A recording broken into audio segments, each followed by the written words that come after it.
Hi folks, and welcome back to another project slide development video. So, much like in the previous level design video, which you can find on the YouTube channel, I was working on the demo level, and I figured why not actually record this stuff. It's fun to me to sit down and explain these things as I'm doing them, and I hope that it's fun for some of you as well to look at how the game is coming together. So the last video was recorded a few months ago. I would say almost half a year ago, perhaps at this point, and quite a lot has changed since then. But essentially, we have now moved on to the decoration stage, if you will, where you can see, in particular, this area here still looks quite flat and uninteresting, and just has this repeating green texture all over it. And so I'm moving into this area now, which should be essentially the last area to be decorated.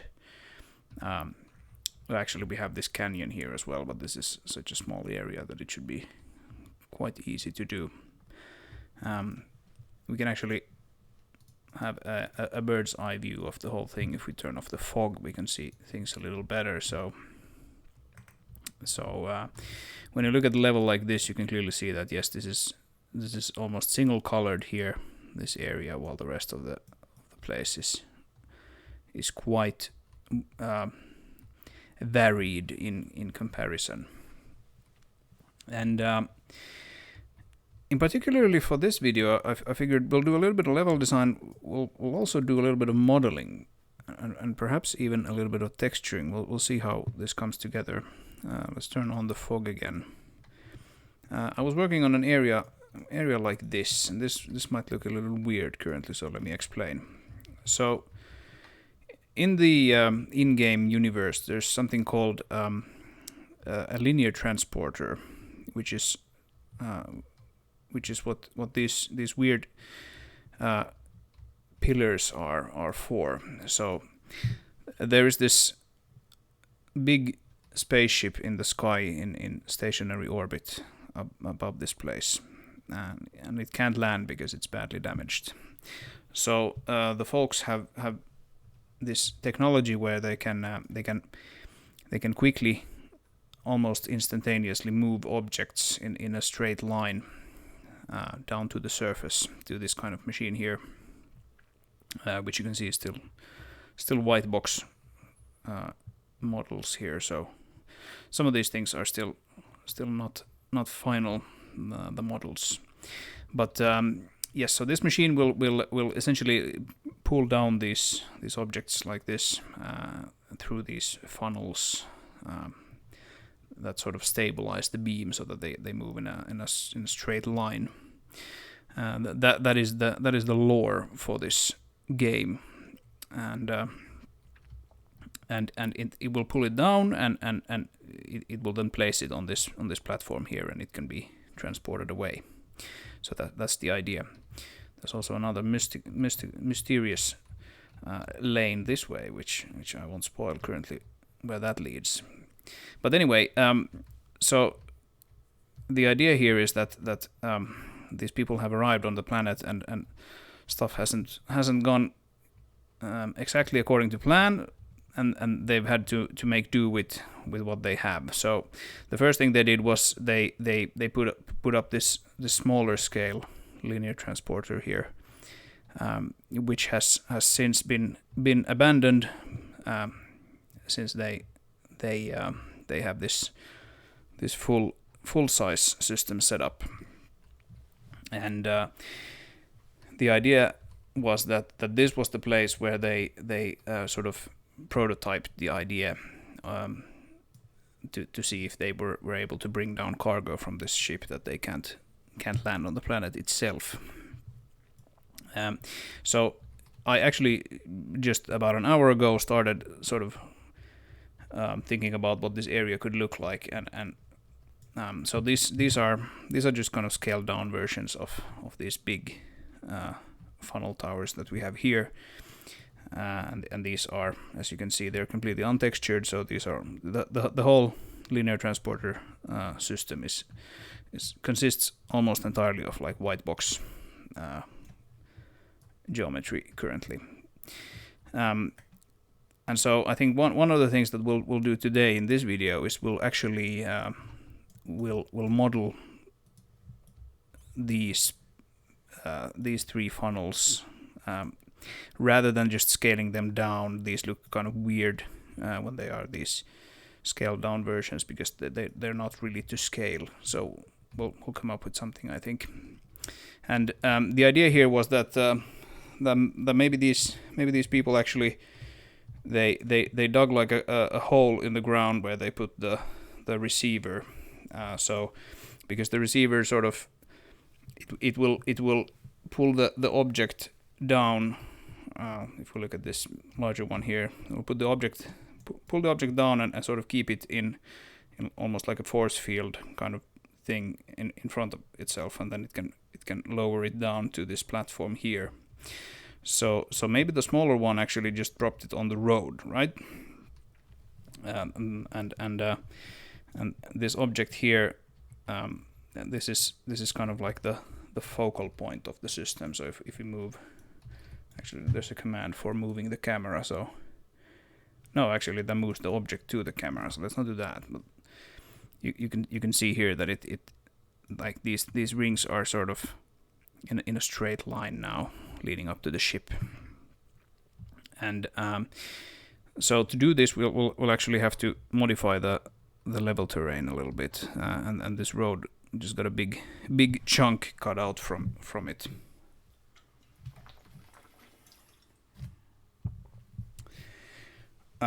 So we'll move this a little bit. We will model like this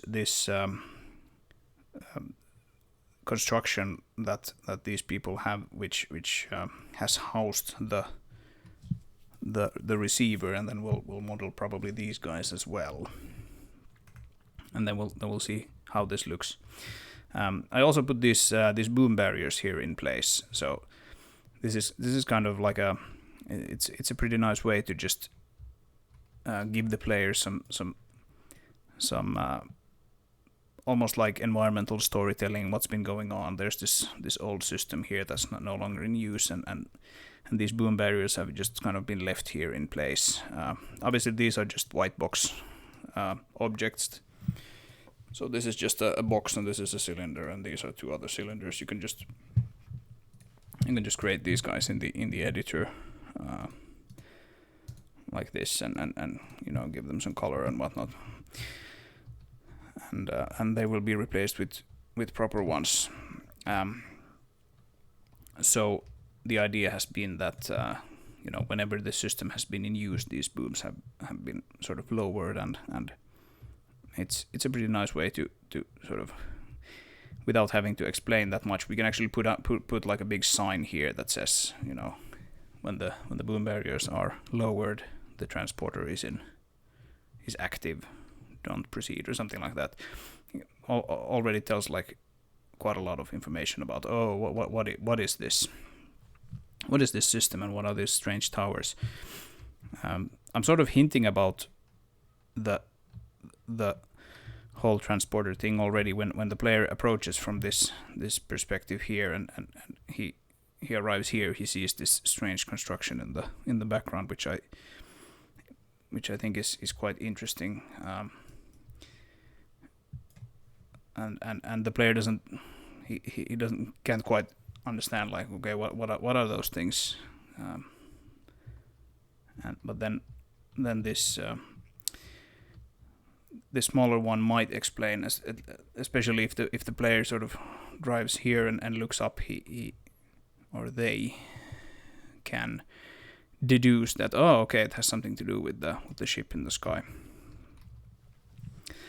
So something like that. I think the first thing we'll do is we'll actually move the road, right? Because this now looks a little silly.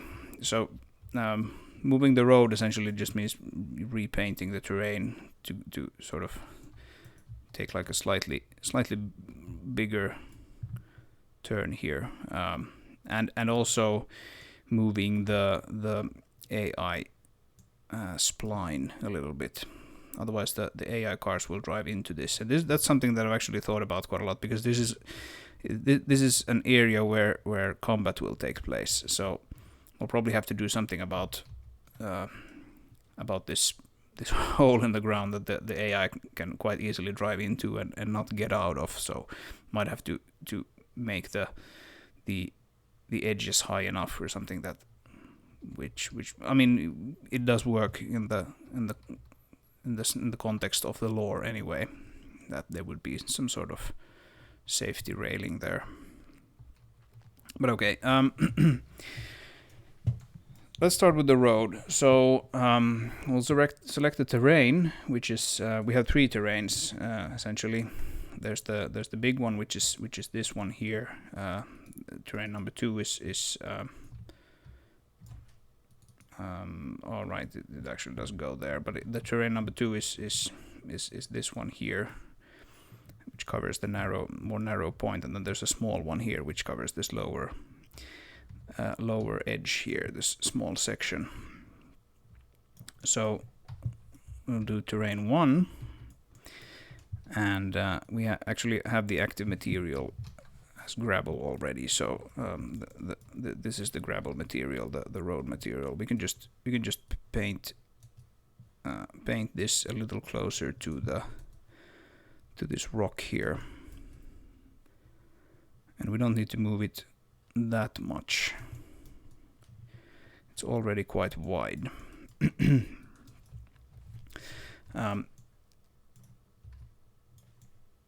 Yeah, we have this slight sort of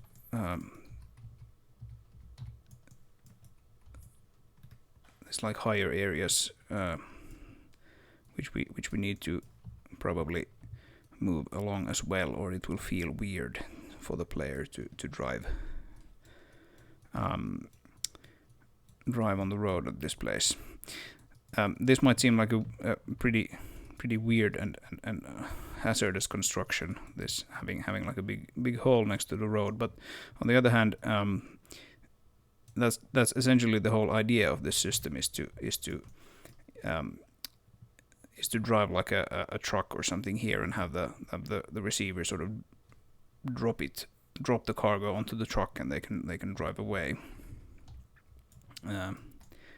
So I think it'll work sort of narratively quite well.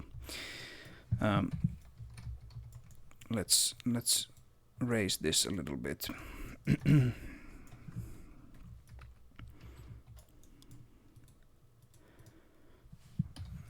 Not too much though.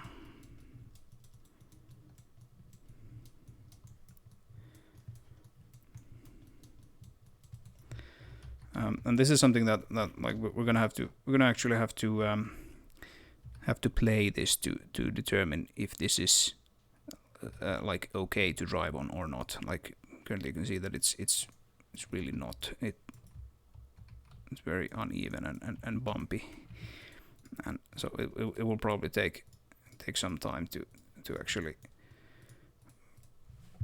get this feeling good.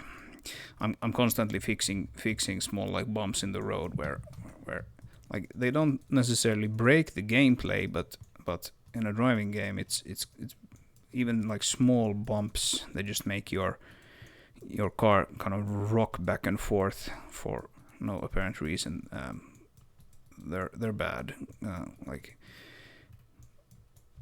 especially in a game like this where the suspension tends to be very very kind of loose on purpose. I kind of like that kind of suspension, and it makes it easy to see all the parts of the suspension sort of working together, etc. But it can feel quite weird if there's a place on the road where you drive often and it just makes the car rock back and forth. So I still go in and fix parts on the terrain where driving just simply feels bad. Okay. I also typically just lower the terrain a little bit. So we can put on a mode where we only do one update per vertex, and we set the fall off to 1, and then the strength to a little higher, and we can sort of, well, that's a little too high, so let's put it to half of that maybe. Yeah, that looks better. So now we can actually that's not good. We don't have that one update per vertex on. Yeah, okay, that's what I thought. So we do in fact need the strength a bit higher, and now we can just like it won't go any lower until we let go of the mouse and click again, and this allows you to sort of push down an area a little bit. So I think that's probably fine, but let's only push it in the middle of the road. I think that was how I did it in the other places, and then we'll need to smooth it out a little bit. So let's put back the fall off, and we can sort of smooth this out a little bit. And obviously this area is not painted yet. Like you can see, these are always all of the areas here are just this like this very, very green, almost like sickly green. I'm trying out an area actually here where there's like a little less green. These cliffs, almost none of them have this like green grass growing on them. And so this sort of brown, like dead grass and mud is supposed to sort of spill over into this area, but I haven't gotten there yet. And I think this road actually just stops here for now. This is all very, very new and fresh. Here's a detail that I actually intentionally left it like this. Like there's a boom barrier here and here, but not here. And I was thinking like maybe in the story, one reason why they actually abandoned this small one was that there was like a terrible accident or something when like a car came driving here while the thing was active and caused some kind of explosion or something. And so they just didn't bother with the third boom at that point anymore, because this system was sort of going to be retired anyway. All right. So we have this mud layer here that still follows the old shape. So let's get rid of that.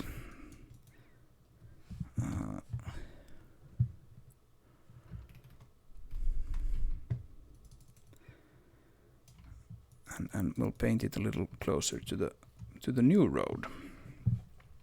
Actually, there's some gravel there as well. That looks weird. Let's trim that a little bit. And here as well.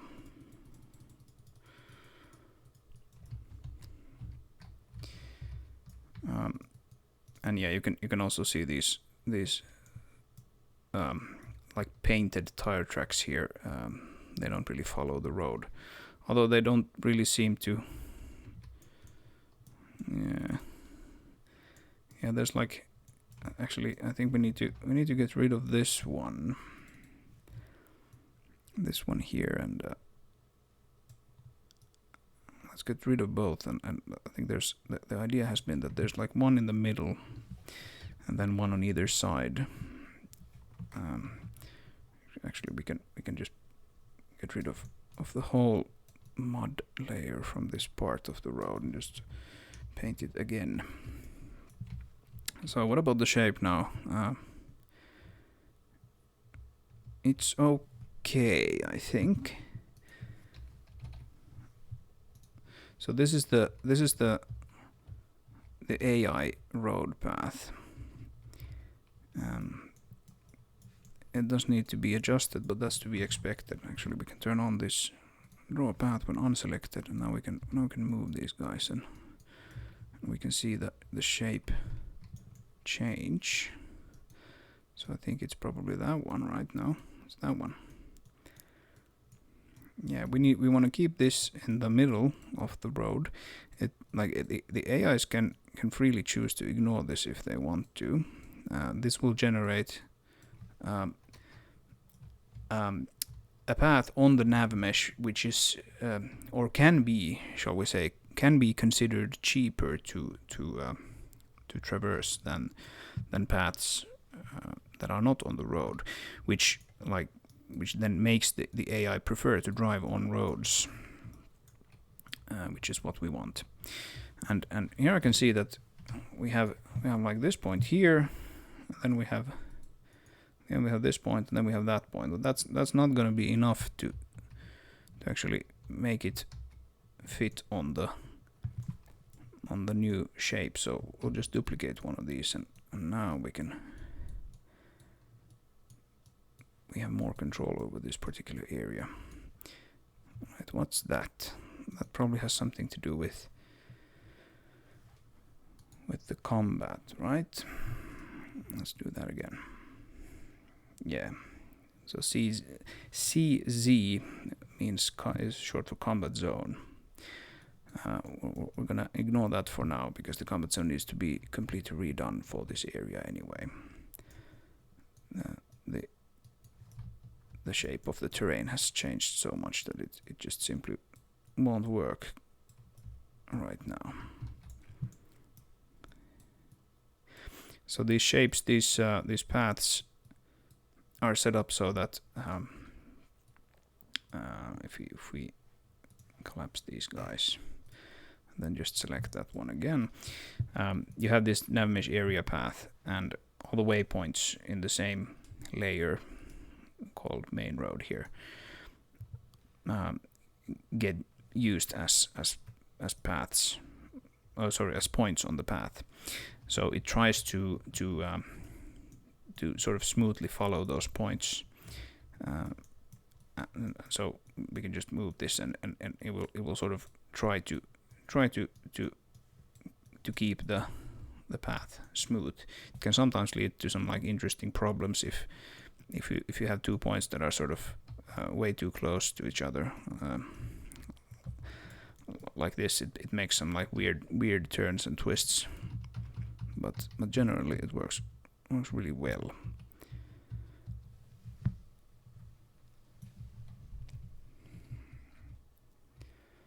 All right, I think this will probably do. Here we can see it actually deviating a little bit from the center of the road. Like again, it's not the end of the world if it actually goes off the center a little bit, because there's no like physics to like keep it on that central path or anything like that. It will deviate from it anyway. It's just that it will try to stay on it when it comes to like pathfinding and whatnot. So generally I try to keep it fairly close to the terrain, but not so close that the path goes through the terrain, because it just makes it more difficult to see. Okay, so I think that'll work. Maybe we'll follow this path a little better here than this. Like it has kind of a weird shape, and I think this AI path actually looks a little nicer. So let's try to change the road a little bit so that it follows the AI path a little closer. And actually the road was originally, before I painted anything, I actually laid out the path using this AI tool, because it's quite nice and easy to use when you want something that is semi-smooth and continuous. It's an easy way to get a shape that doesn't have any like super abrupt turns or anything like that, or changes width for that matter. Right, so that looks fine. we'll probably have to do something when we know exactly what this shape is going to look like here. We're going to have to like paint this area a little differently. But I think this will do for now. Okay, so let me just quickly paint the mud here, because like roads without any kind of mud layer, they just tend to look really placeholdery and incomplete.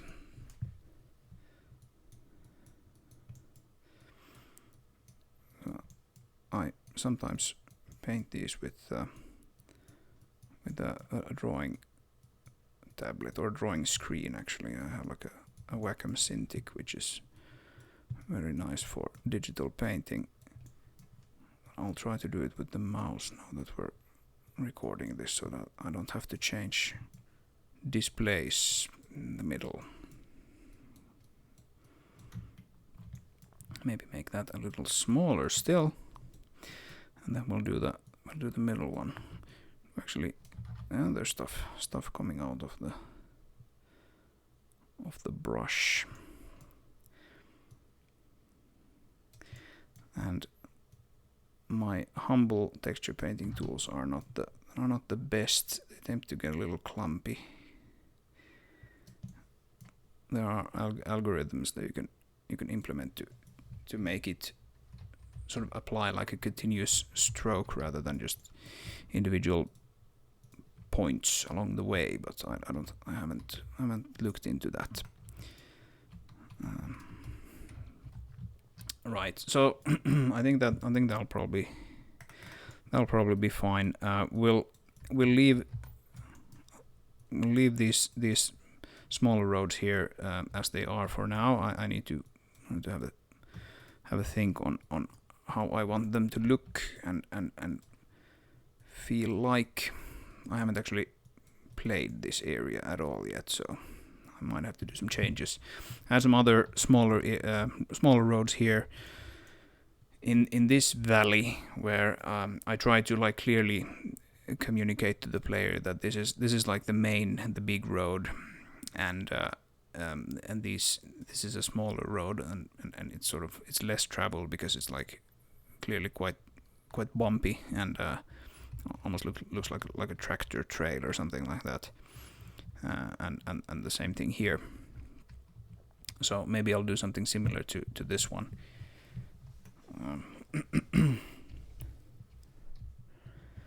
And now that we have this set up, let's have a quick look on the Nav Mesh side of things. So this is the old Nav Mesh. It is very much out of date currently because I haven't actually regenerated it since I started redoing this whole area. So you can see like here's some weird triangle or polygon in the air, and these red polygons here. This is the path that it tries to stay on when you tell it to favor roads. So it's quite a long path. It like goes all the way from here, from the beginning, and sometimes it gets cut off, like here for example. For some reason I don't get any polygons here. It probably has something to do with the bridge, but I'm not exactly sure why. But it doesn't really matter if it does that, because it's all about cost. Like the cost of traversing one of these polygons is set to be lower than one which is not. Unless of course you want the AIs to avoid roads, then if you want that, then you can flip it. But even if it's kind of broken here, it doesn't matter, because like staying on this road will be much cheaper than like going under the bridge and going up this way anyway. So it will do what you expect, even if there are some like small holes, like here for example. It doesn't matter. Okay, so let's rebuild the Nav Mesh and see what we get.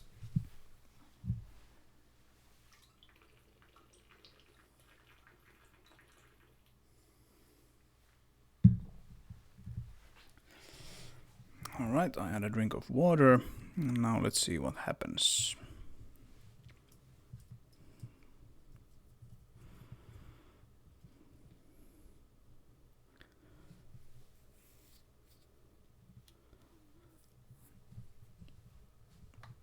Nav Mesh generation is starting to get slow. This level is getting quite large.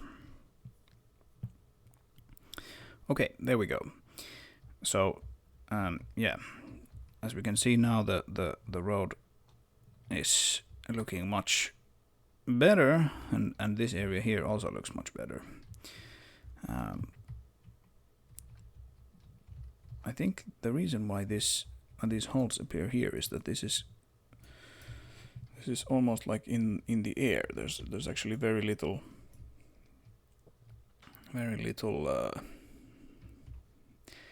of this trail that touches the ground. Like these circles here define the width of the volume. Like this class that this uses can essentially be used for any kind of three-dimensional trail thing. It's not only an AI thing.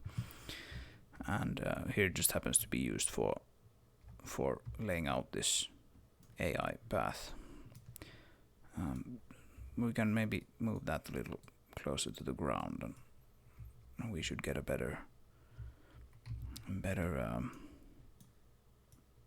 path here on the lower points. It's worth keeping in mind that, like, if I undo that, like you can see that the path changes here as well when we lower it on the right side. So again, it's the thing with smooth paths. You have to be a little careful that you don't do like things you didn't mean to do. Let's move that a little there so we can see the path all the way. Okay, I think that should probably get us better results.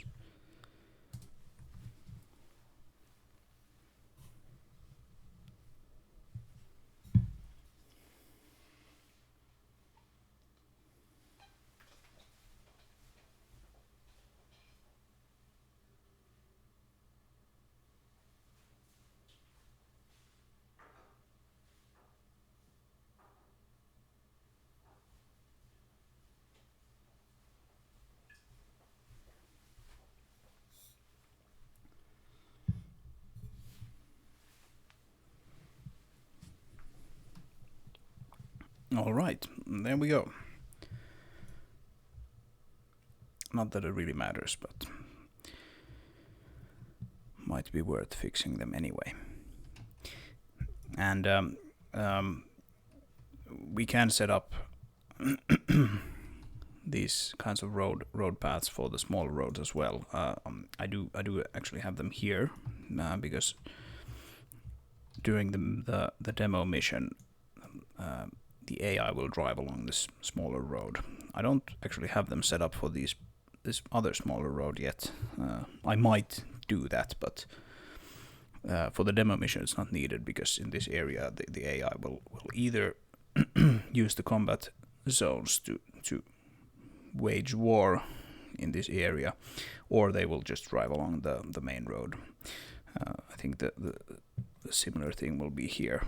Like your AI body will essentially only drive along the main road, or follow you, try to stay close to you, so it can still navigate places without these paths. But yeah, we're not going to do anything about that right now. So now we can turn off that path like that, and then we can turn off the Nav Mesh rendering. Okay, so that's the road tweaked. What about this hole in the ground? First of all, this was made using a terrain Carver. So this is just, it looks like a normal primitive geometry object. Like, these are primitive geometry objects, for example. But this has an extra component that allows us to carve and extrude geometry, which can be very handy when you want to create like slopes or well, any kind of geometry really. So we can give this some specific size. I don't know, 15, something like this, and then you can rotate it however you want, like this, and then if you press extrude,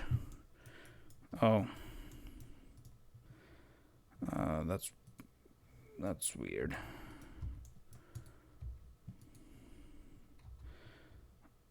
That shouldn't happen.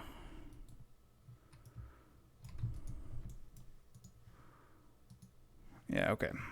The reason was that I had selected one of the other terrains, so I tried to like extrude that terrain when it wasn't even on it. But yes, now that we're back on the main terrain, yeah, so you can extrude like that. It obviously it looks quite bad when you have something this small. So if you make it a little bigger and move it somewhere over there, you know, you can extrude an area like that, and then you can go and smooth these places by hand or whatever you want to do. And similarly, you can just put it inside the ground and carve out, or you can both extrude and carve, and we'll create something very, very funky like this. So that's how I created this with like one plane and one sphere. And so this gives us like just enough space to sort of fit the energy beam or whatever it is, which causes the object to be sort of pulled here. So now we need to figure out, okay, what would these people have actually constructed here? We have some similar things here in this research station, or this is actually a linear transport hub, but they do research here as well. So yeah, this station has these kinds of still white box, as you can see, but essentially like concrete walls that they use in places like this, where they just want to like keep dirt and soil from flowing into places where it shouldn't be. So I think we'll probably do something like this. It can be a bit tricky to get this to look good. This is an area where it does look quite okay. These walls are sort of straight here, compared to this where they're at an angle, and it's typically easier to get them to get the terrain to look nice when they're at an angle. Like if we just move this down, you can see that the terrain behind it is actually at a slight angle, because this is a height map, so it has like one vertex here and then another one here, and it needs to draw something along that. So these tend to look really bad, but they get sort of hidden behind the wall. I kind of like the look of these sort of slanted walls a little bit, so maybe we'll do something similar here.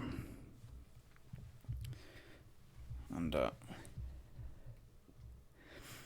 in addition to the actual walls, maybe they would have like some stairs on one side to get into the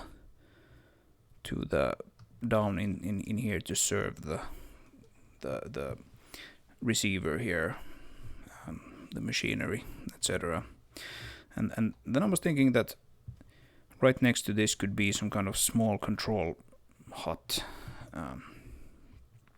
So I think we'll do that as well. And then what I typically do in these circumstances, when I have something that kind of needs to sit in the level at a particular place, or like sit on the ground, or in this case in the ground, I actually export this area with the terrain and everything into Blender, and then I can model it there, and I can see sort of, okay, this is what the area looks like. So you get a pretty good idea of like the scale and everything. So let's do that. About the control hut though, I think we'll do something like this. So this is how I typically just model quick sort of versions of houses that I know I want them in some particular place. So this is supposed to be like a cargo elevator that goes down to this lower level. This is most likely an area that you won't ever be able to play on, this lower area. This is just sort of here for the lore's sake, if you will. And yes, this building is untextured. Lots of in progress things still in the level. Okay, maybe we'll actually just be lazy. Maybe we'll be lazy and we'll actually just copy this, or duplicate it rather. And we'll just move it. There are more efficient ways to move things, but this is kind of easy. So we'll move it here, and I don't know the like size and placement, and maybe we'll tweak it a little bit. But before we do that, let's move them to the right layer. So it will be still, these will still be on the elevator layer. So we'll take these guys and we'll move them to active layer. And here we are on the mini transporter, which I've named this transporter for now. So which one is that? Yes, that's X. So let's make this a little wider. They have some kind of like concrete platform that this sits on, and then this doesn't need to be so high. So, let's move it up. It's still a little high. It's 5 meters. We need to keep the scale in mind at all times. So there's a scale mannequin. Oh, we have one right here. So okay. And of course, one of the best ways to actually keep scale in mind is to place a vehicle here, because these guys are the characters of the game, not these guys. So this control hut should probably sit like right next to the hole in the ground. I don't know what to call this, like this hole. That's probably a good term for it. Like receiver bunker or whatever, I don't know. Gonna have to figure something out. Let's rotate this along with the house. Actually, let's move the house down first. Oh, come on. Make it sit right there. And yeah, I think we can turn off on this so that we can select only things on the active layer. That's quite handy. And then we'll align it with the, what did we call it? The receiver bunker. Like this. And this guy actually, yeah, he's on this layer. He belongs to this. So, and that looks fine. This the door is actually really low. Let's make it a bit taller. It is actually taller. It's just kind of on the ground, and that looks better. I don't know how high is the average door. Not sure. Okay.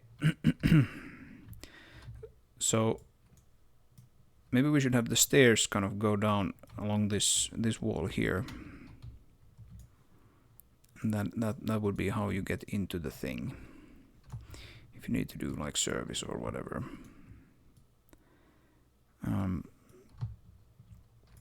So do I actually need to model anything here, like sketch it out, or do I just do it in Blender? I might just do it in Blender actually, if we're sort of happy with this control HUD thing. Like, remember that this whole thing, like this whole mini transporter, is supposed to be sort of abandoned. So in the game, maybe this is actually just like ruins of a house. I had something similar here.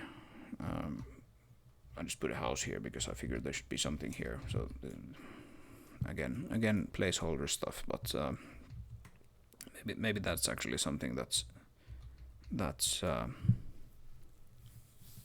happened here as well. These people have been on this planet long enough for like all stuff to sort of fall apart and so on. So that could have happened in this place. But let's figure it out. Maybe this is enough to bring the thing into Blender, and I think we'll resume over there instead of trying to use this as a 3D modeler, which it is very, very bad at.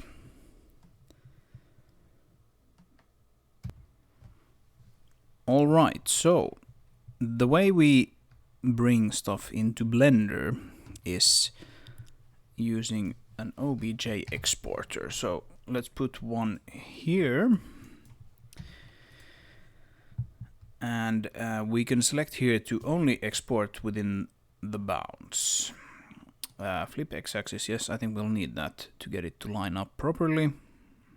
To include terrains and meshes, not hidden objects, and let's just make it bigger. So I think that should probably give us quite a good view. Although we could perhaps make it even larger along the x-axis, so that we get at least like 2 of these transporter funnel towers. I think 2 will be enough, and then then we can just put the last one there, based on the other 2. Yeah, so something like that, and then we simply press export, and we can just put it on the desktop, and let's call it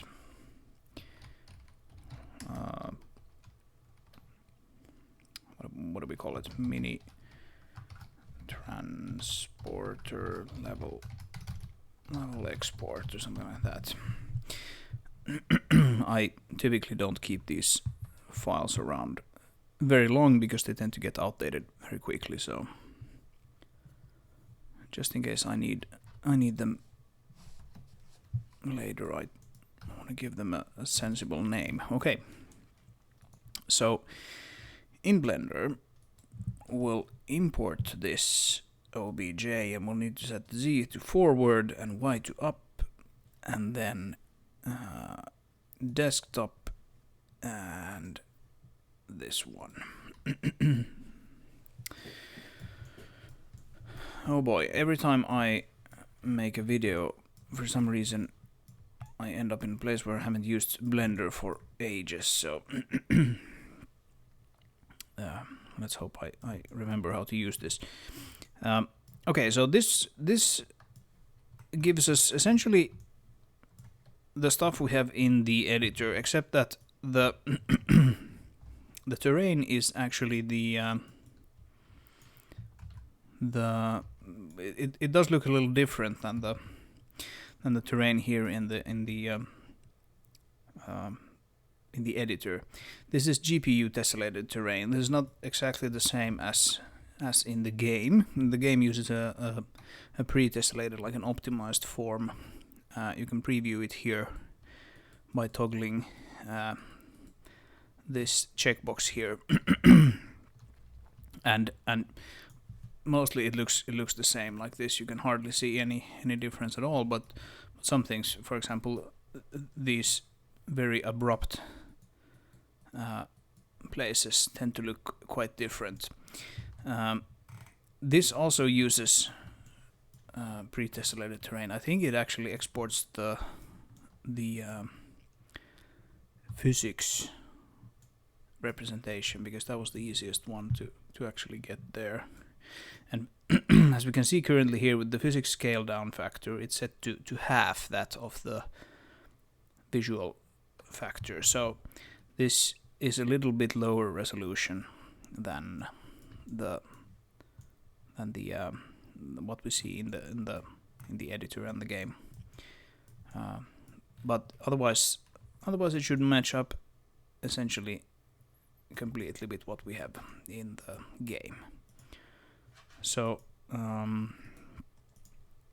let's shade it with flat shading. I tend to like that, and we'll set auto smooth to false so that we get truly flat shading here. So what I typically do is I separate. I remove a few things, like you can see that. Right, we have the patrol points underground currently because that's where I moved them. They're over here. You get everything when you export from the editor. So you get these waypoints, for example, that are maybe a little silly that we have them here. And the data here also it doesn't have any kind of like ownership or grouping information. It's just triangles essentially. So if we look at we enable the statistics over here, you can see that we have 144,000 vertices. So the first thing we should do is just merge everything by distance, and we get it down to 37,000. So that's already a lot better. And then we can start to actually separate these into objects. So let's separate this one. That's the terrain. Then we can start selecting these clips, for example. Whoops. This may or may not be important depending on what you do. I don't think it's probably not super important here, but why not do it when we have the opportunity? I'll take these, include these pebbles here as well, or these smaller rocks. Actually, I'll want to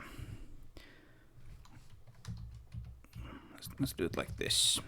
I'll hide the terrain, and I can include these things like so. And then what I typically do is I delete the waypoints and other things from this file. And this will be the work file for whatever we decide to model here. So it makes sense to spend a little time to sort of clean this one up. You can see we got like half a tree included in the export. So it's probably here at the bottom. Right, so it would be like this one, and got sort of cut off there. You can only see like some of the leaves. So we can probably just delete that, and we can delete those as well. Like we don't need these half objects. Anyway, let's separate these out. I'll get that as well. Right. So separate. And maybe we'll give it a different color to the different objects.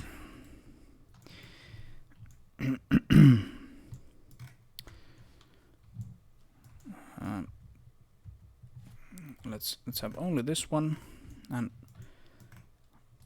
I'll just I'll get rid of these objects here that we don't need. yeah, all of those, and then the waypoints on the way.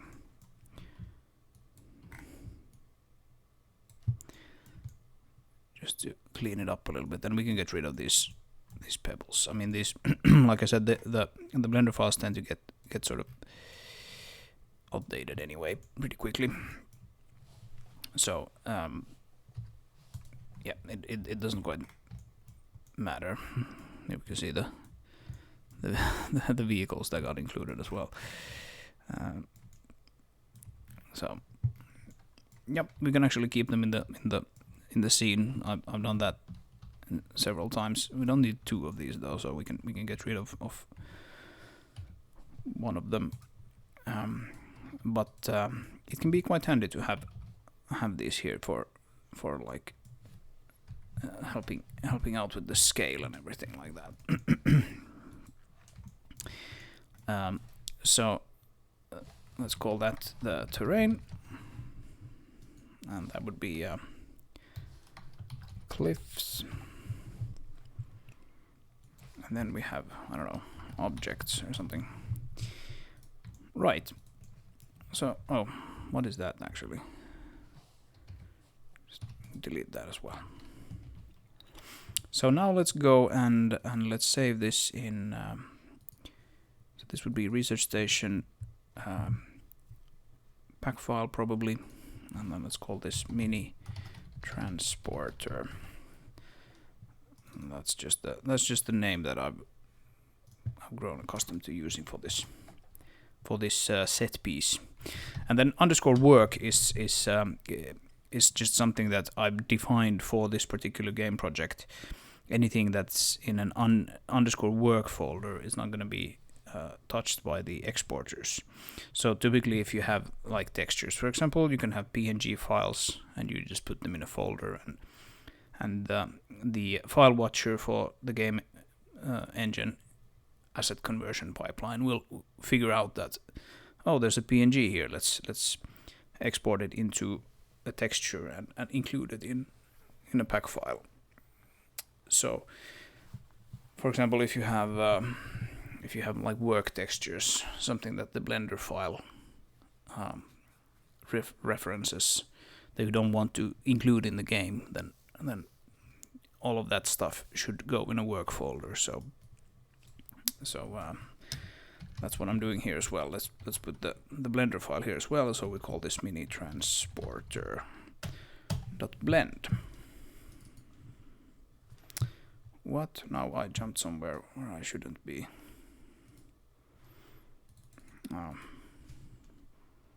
Let's just go back, research station, mini transporter, and work, and save Blender file.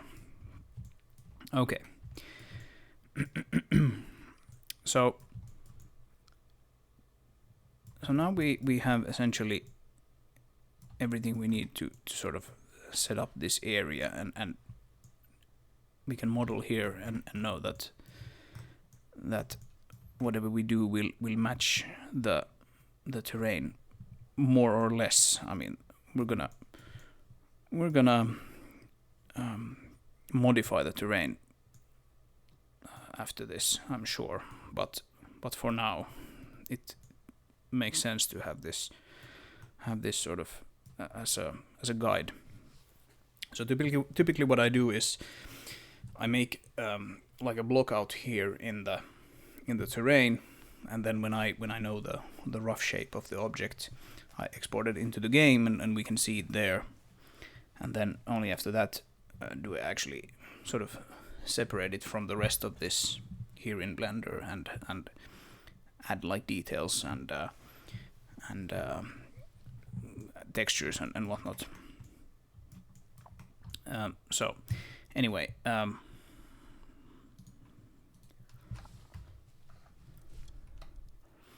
should probably come up with a better name for the receiver.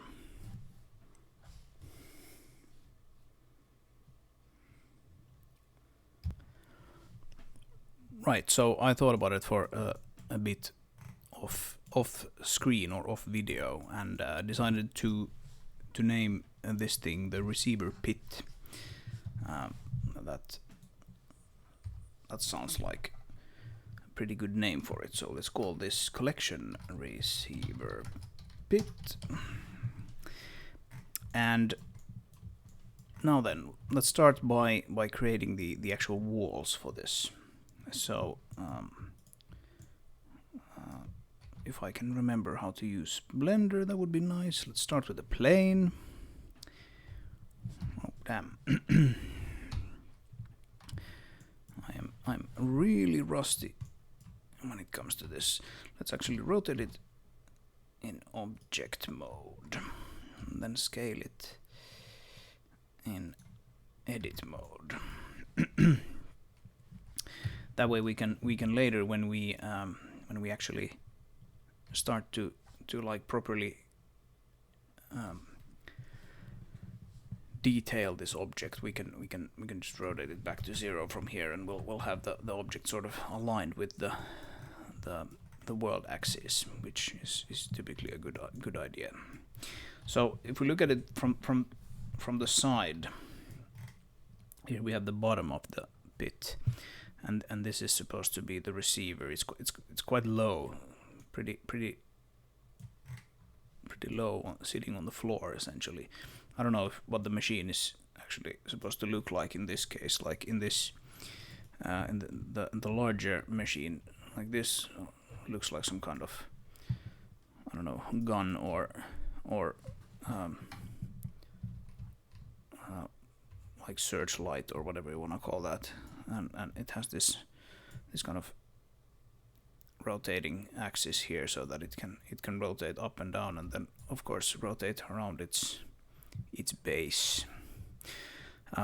Luckily for us, at the moment, we don't actually need to think about the gun or the the receiver that much, because it will have been removed from this pit anyway by the time the player sees it. It is not directly in the middle of the pit though. Like it's a little off to the side, which is something to keep in mind. So let's scale this.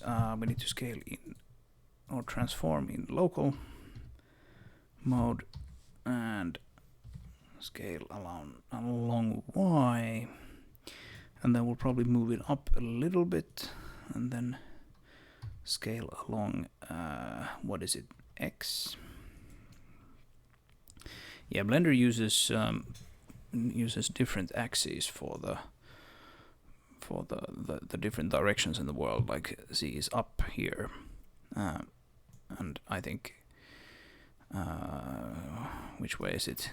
Like Y is backwards and X is to the left. So none of the axes actually match the coordinate systems that I use in Basis, which is the same as in Unity, for example, where Z is forward, X is right, and Y is up. So you always need to do like a little bit of mental exercise when moving from one application to the next, to figure out which way is which. Okay. So now we can extrude this, and we'll do it upwards. Let's put on perspective, and let's see which way our faces are. Right. So now we have this weird box here, which we actually don't want. So let's get rid of this face, and now we can see that our faces are the wrong way around. So let's flip normals. There we go. So the blues are the front side and the reds are the back side. And we don't actually need these to have any thickness or anything like that, because it will be, it is really just a pit. So let's actually turn that off like this, and we can scale it to give it that slight angle if we want to. Maybe we'll do that later. I don't know. But yeah, let's move it up a little bit. So here we're gonna have to cut some kind of hole to actually, because this, like we saw here, if we move the camera into this sphere here,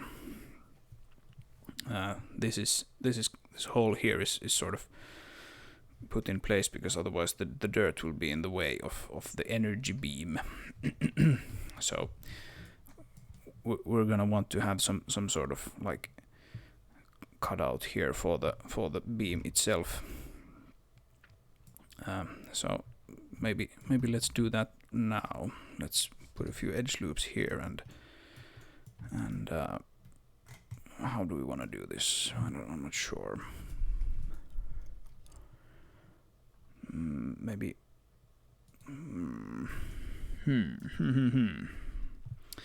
Maybe we'll extrude this first, like this, and then we'll grab this edge here, and we'll move it like this, right? And then we'll get rid of this upper face. And yeah, now as you can see, the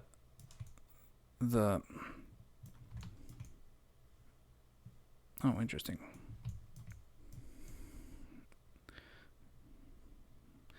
Yeah, the perspective is playing tricks on me, actually. Like if you look at this, like you can see that the sides are completely straight except for the cutout that we just made, but it looked like they were sort of at an angle. Yeah, I was gonna say that now you can see that we have quite high. We have a quite high sort of border here, but that's probably fine, because I think we'll want to actually keep it so that it sits some distance off the ground, just to keep those AI cars from accidentally driving into it, and the player for that matter. I mean, it's right next to the road, so it's probably a good thing to have. And what we could do now, actually, I wonder if we want to actually, let's hide the objects for a bit so that we see just the terrain, and we can grab this up and sort of try to keep the upper edge roughly aligned with the terrain. It doesn't need to be exact, like we're just sort of eyeballing it here. Like this whole thing would obviously be probably like built from concrete or something, and it doesn't need to be like precision made, in the sense that it can be a little asymmetrical. That just adds to the believability of it all. Okay.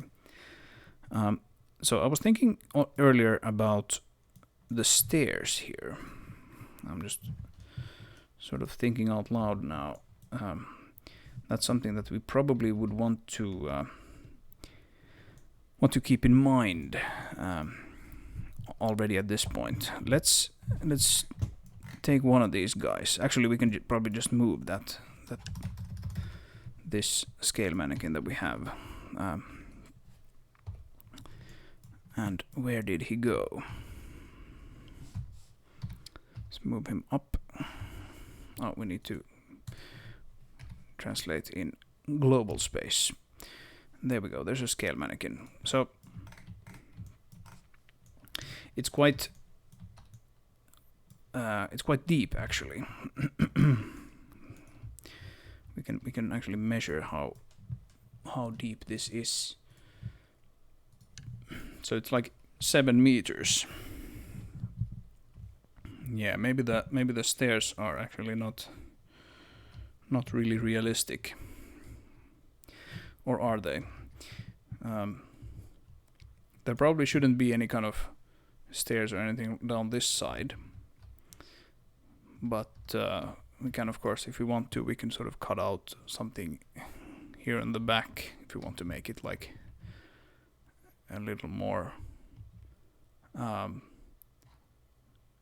we want to make the angle a little less. Like if we if we want to make the elevation a little lower, like.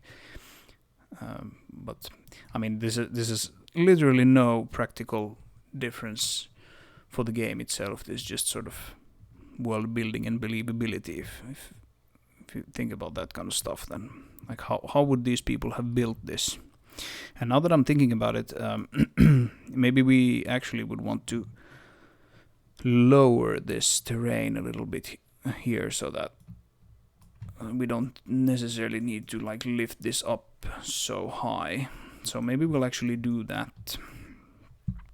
And this is what I mean when I said that these things tend to like get fall out of date quite quickly, these Blender files, because now if we start modifying this terrain here, then well obviously it doesn't affect this file unless we re-export it.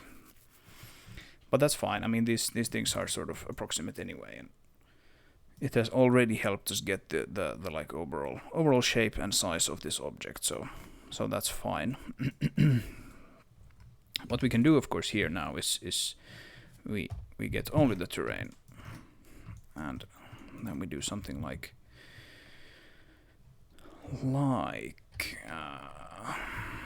we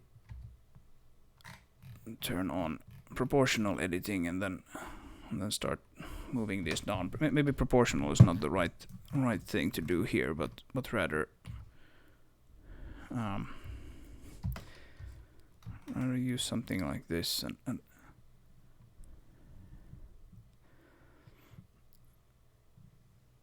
and pull these down. I actually haven't done really any height field editing in Blender. Maybe there would be some nice tools for this, to just be able to pull these down or up, but I don't know.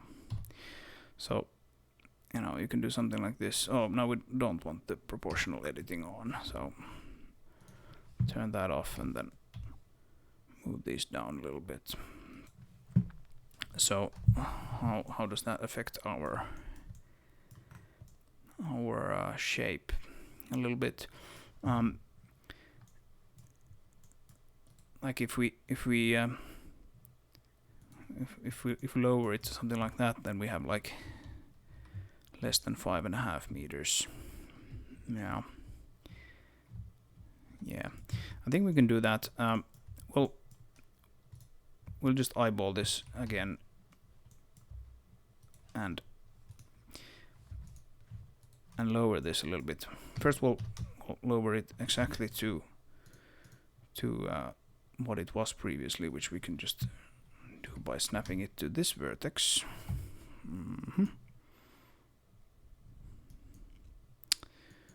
What? Snap to vertex. Oh, there we go. There we go. All right. So now it's whatever it was previously. And yeah, here you can actually already see what I was talking about earlier, about it sometimes being a little tricky to have these straight walls.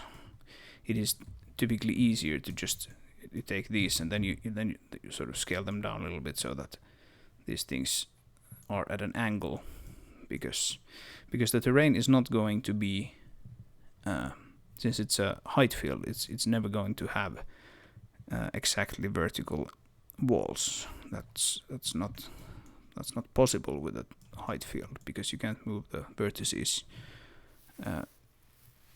like sideways, only up and down. But yeah, let's not do that yet. We can still do it if we want to, but let's not do it yet. So let's just put in some stairs here and try to get them roughly to match the scale of the scene. I have some stairs here on the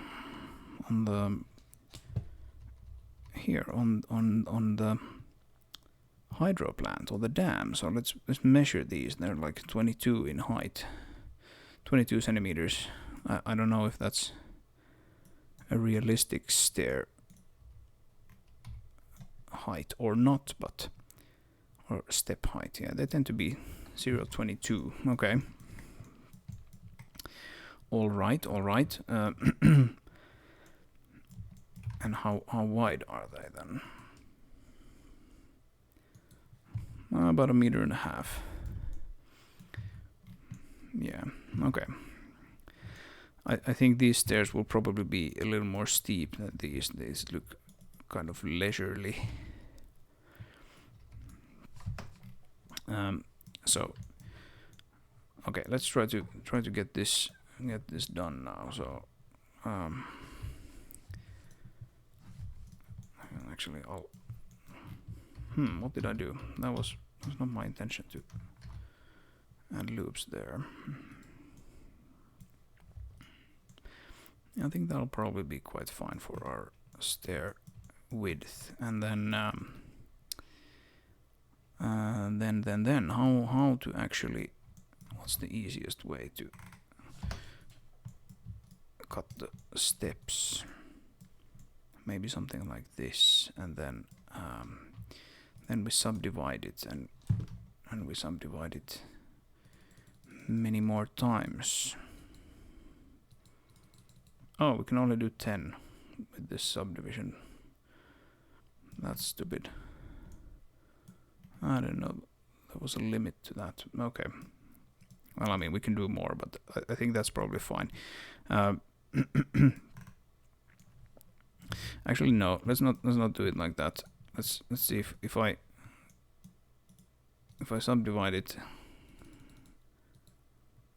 like 6 times, and then I do it one more time, then that's probably fine. So subdivide and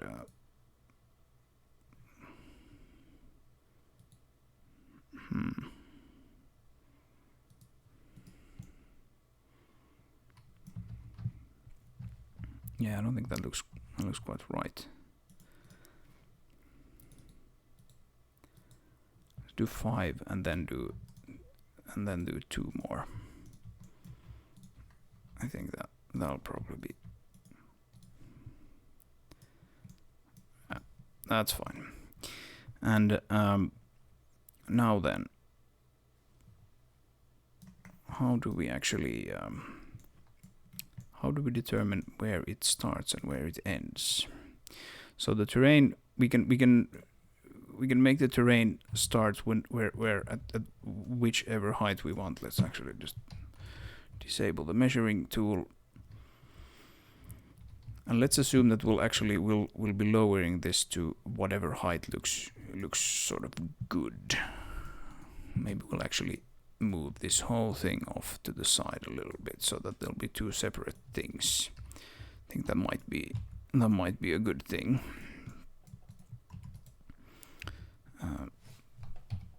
We can do it right now. In fact,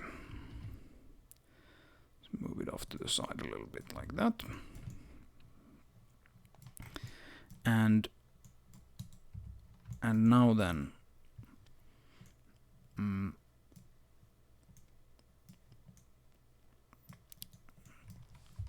maybe we'll get rid of that face. And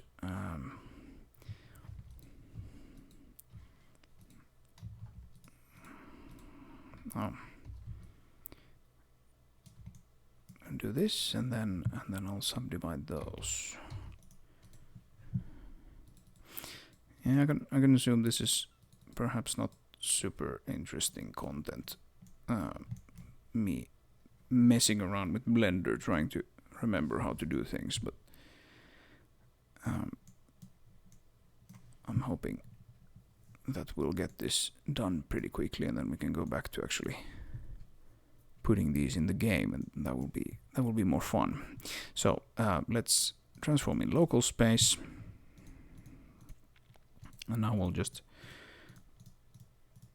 I think this is a pretty nice pretty nice sort of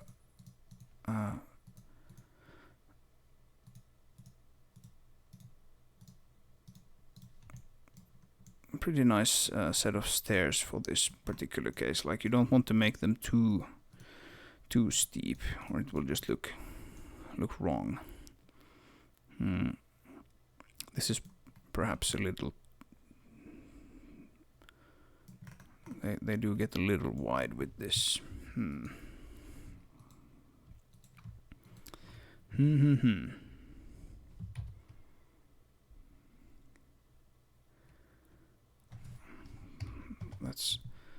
Let's move them all.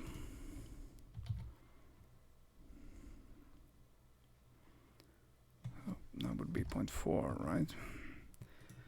This would be 0.6. No, that's not okay. I need to have the even on, do I? 0.2. Oh, that's a fraction of the current one, is it? Is that? Yeah. Okay. Yeah. Yeah. Okay, that doesn't work. But it does actually work if we are in local, so I can just move them in. What is that space? It's x. Right. So 0.2, and then gx 0.4. Yeah, this is what I wanted to do. Gx 0.6. And now all you Blender gurus out there can go, this guy doesn't know what he's doing. And yeah, you're right. I actually don't. When it comes to Blender, I get along, but barely.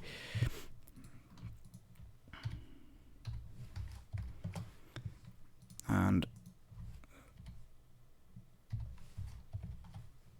yeah, I think this looks like a better distribution of the steps. And then finally we have this. And this also leaves like more space here when the stairs will end, so that will look better. Yeah, this is good. So now the stairs will go somewhere like that. That looks fine. So we're gonna have to cut like a bit of a hole in the ground there, but that looks fine. That's not too deep. And now we can extrude these, and we can attach them there, and we can get rid of all of these faces. Actually, we don't need those. And this is what I said when I said that there doesn't really need to be any sort of thickness to these walls, because you can only ever see them from one side. Right. Oh, not that.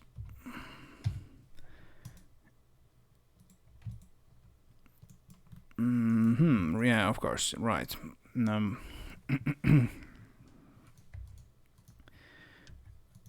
So now the problem here is that we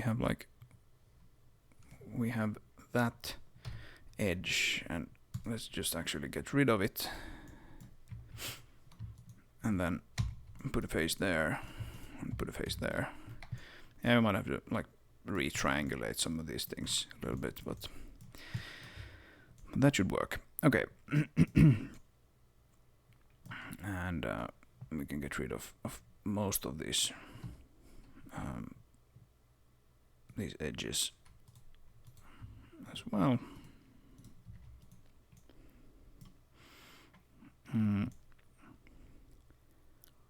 Yeah.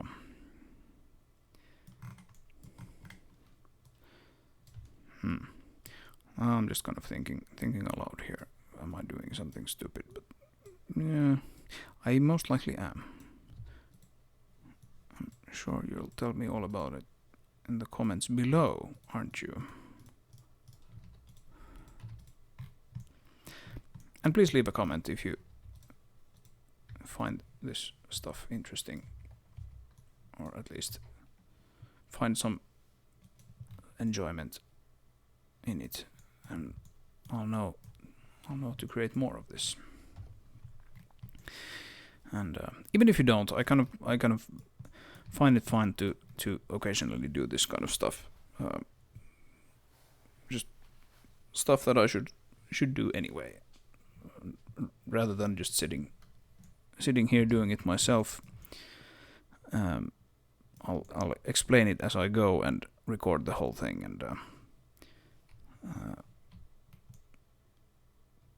and yeah, it can be quite enjoyable to do stuff like this.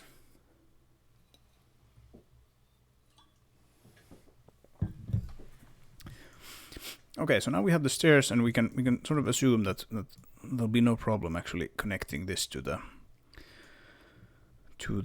terrain. But we will need to do something about this particular place. This is perhaps the only place where there actually needs to be a little bit of thickness, I think, to these walls, because otherwise you can quite clearly see that, okay, the terrain comes in like this, and this is just like a polygon. Right, and we have the same issue here as with the other side. So let's actually just delete this face, and we can select that and add a face there, and then we can subdivide that and move it there, and then move it up to there. And now we should have this shape which we can extrude out like this. So yeah, depending on how sort of flush we are with the terrain, this needs to be longer or shorter. And then of course on this side we'll have some sort of, it needs to have a bit of a thickness on top as well, right? Because otherwise you can see the back sides of the walls. So I'll need to add some kind of edge around this whole thing, but I think I want the shape of it done before that. But yeah, I think this will work quite fine. There's not going to be any problems there, I think. So let's think about this front side a little more. So again, let's hide the objects, and we'll look at this. So if we lower the terrain like this, then on the edge comes out, and it can then go down a little bit sort of into the terrain, and that will look quite fine. Here on the front side it's already quite high, so maybe we should bring it down a little bit on this side. So I'll actually grab these vertices now like this, and then get a side view. Let's hide the cliffs as well. Let's see if we can find a good. I can't really see anything, so let's put on the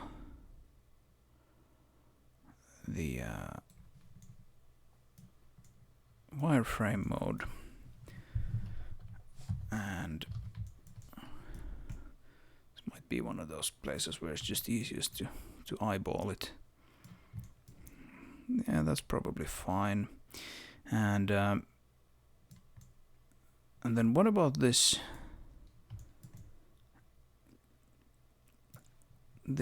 thing here? What shape should this have? I don't know.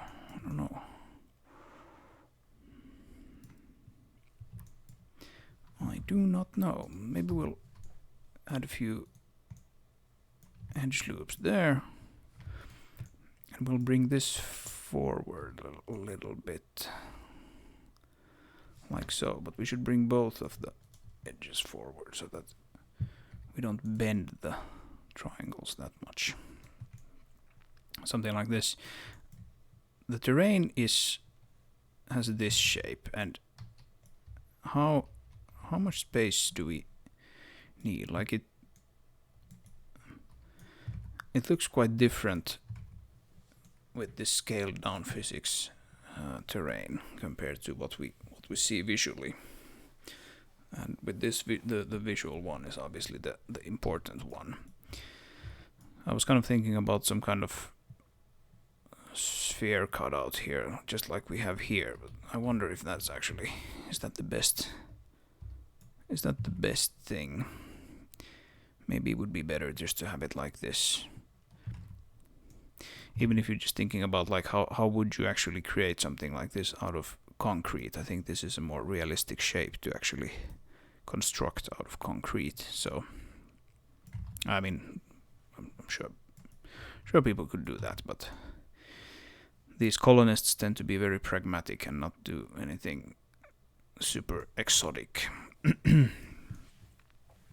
So yeah, let's keep it like this. But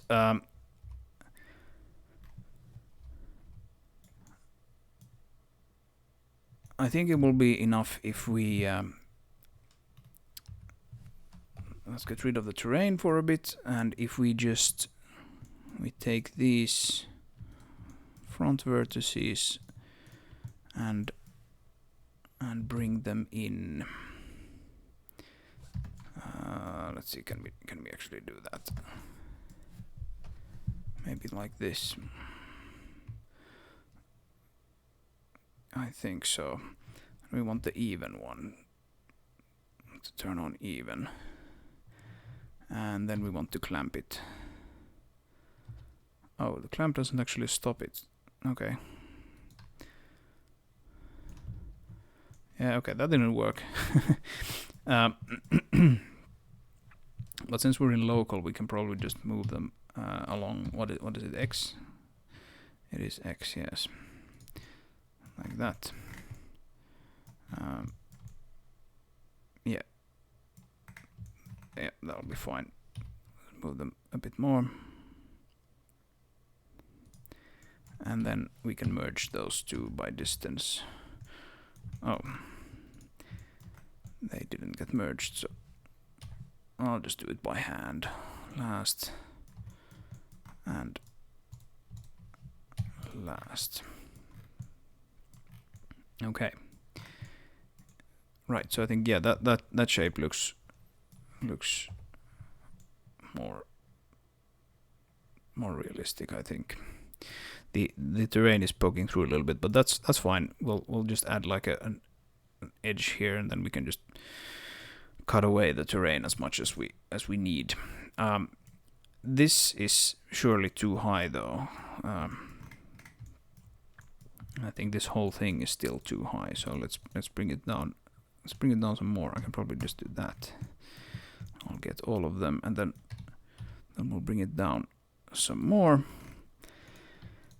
And again, bring this down some more.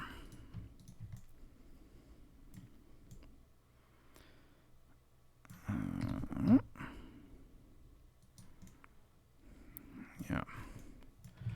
How close are we actually to the edge? Like there's a little bit of space here, but not much.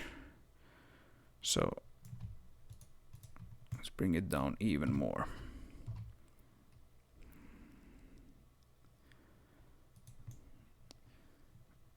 And I think that's probably fine. We can bring these up a little bit.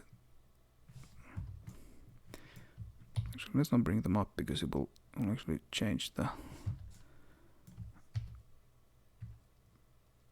shape of the triangles. So that's better. Okay. Yeah, this looks like a very weird construction, but that's kind of the point. I'm going for a kind of like a lost Dharma initiative. Like what is this contraption feeling for here?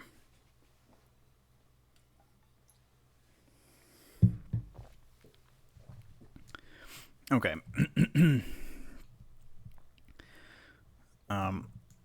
We'll probably want to add some detail here in the on the floor where the receiver was sitting, some kind of fixture. Maybe there could even be like a small crane or something that they used to like lift it up and stuff like that. But yeah, well, we'll see. Okay. Okay, what we could do now at this point is actually do our first export into the game, just to see that we're not completely off track with what we're doing. So let's do that. Let's go here, and it's gonna be put in the research station mini transporter, and we'll also need a material for it. I think I had like a default gray material that I could use for all sorts of like in progress things. Let's see.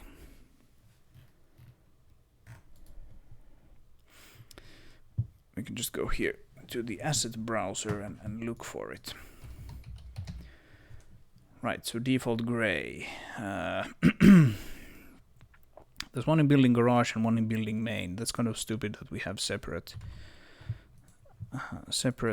ones. So we can just take, I don't think, well, building main one is actually probably using it, but the building garage probably isn't, because the building garage is actually textured. So this is the building main, the main building of this transport hub.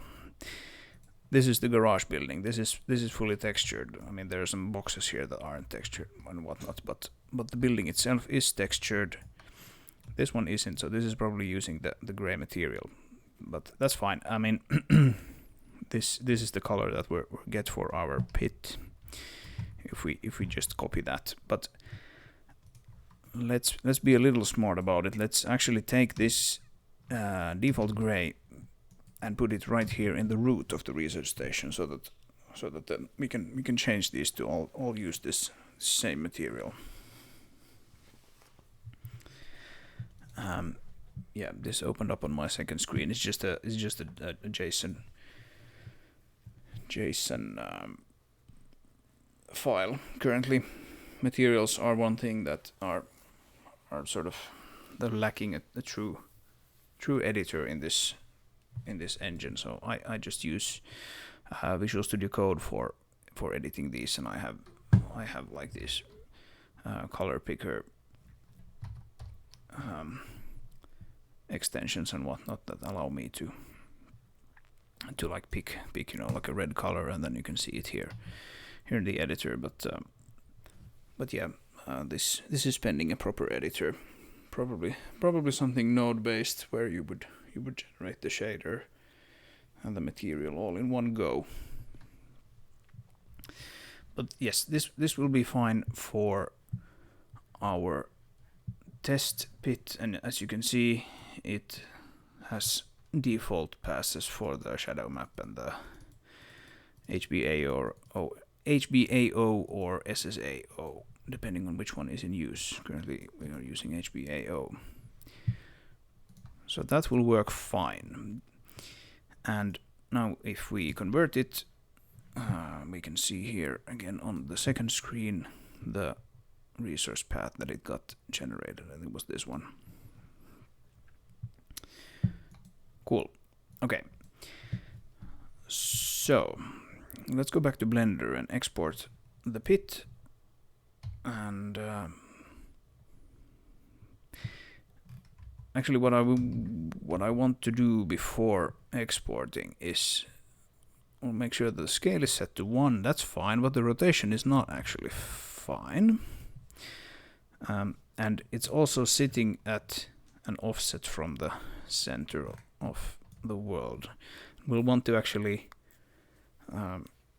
export objects always so that they are sort of centered, and preferably without any rotation, because then you don't have to really undo the rotation in the game.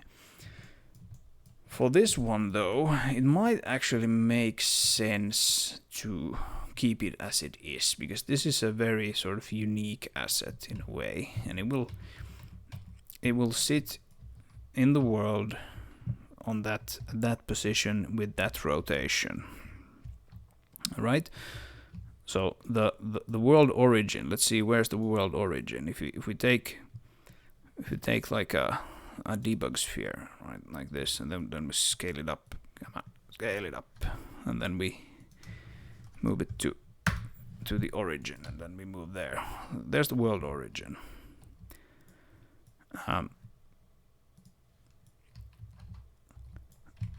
And if we compare it with this,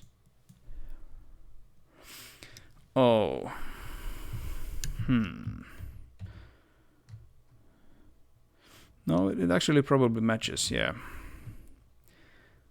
it matches the position. Yeah, so they should actually work. Yeah, I was looking at it wrong, but no, it should be fine. So for this particular instance, and essentially only this particular instance, I'm just going to leave it where it is for now. So just export it as an FBX file, and we're still inside the _work folder, and remember that that's the folder where the converter won't touch anything. So we need to go one step back into the mini transporter folder and export it there. And that will cause the exporter to convert it for us. And we got a resource path, which is this one here. And this is what I said about the file watcher realizing that, oh, there are things here.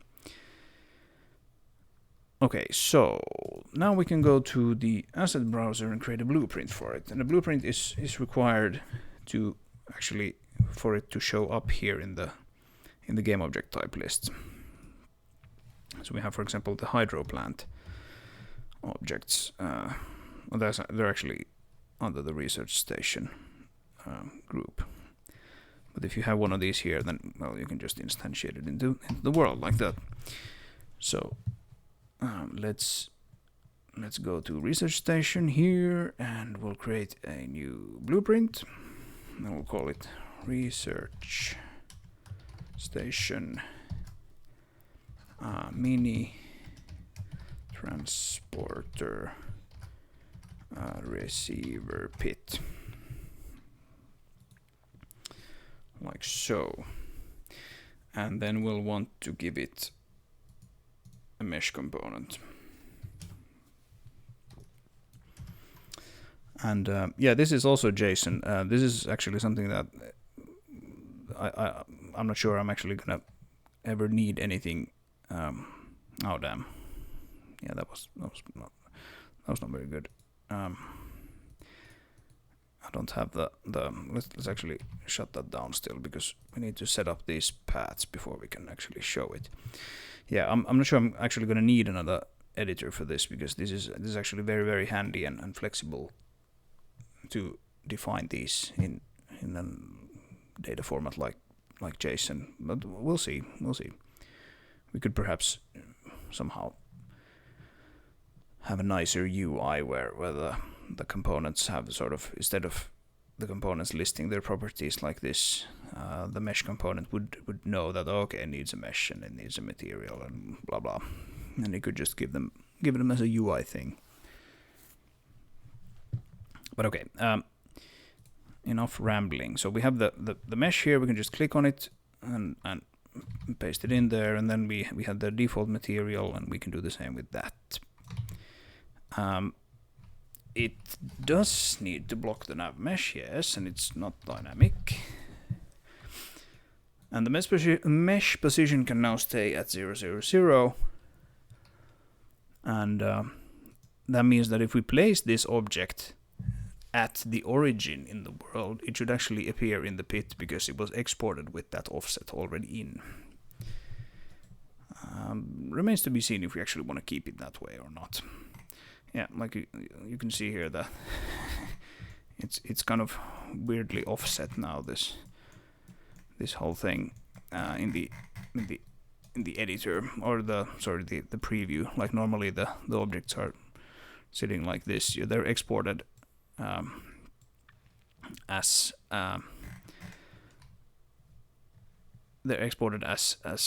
sitting at the origin, and that means that they will show up in the editor in the origin as well,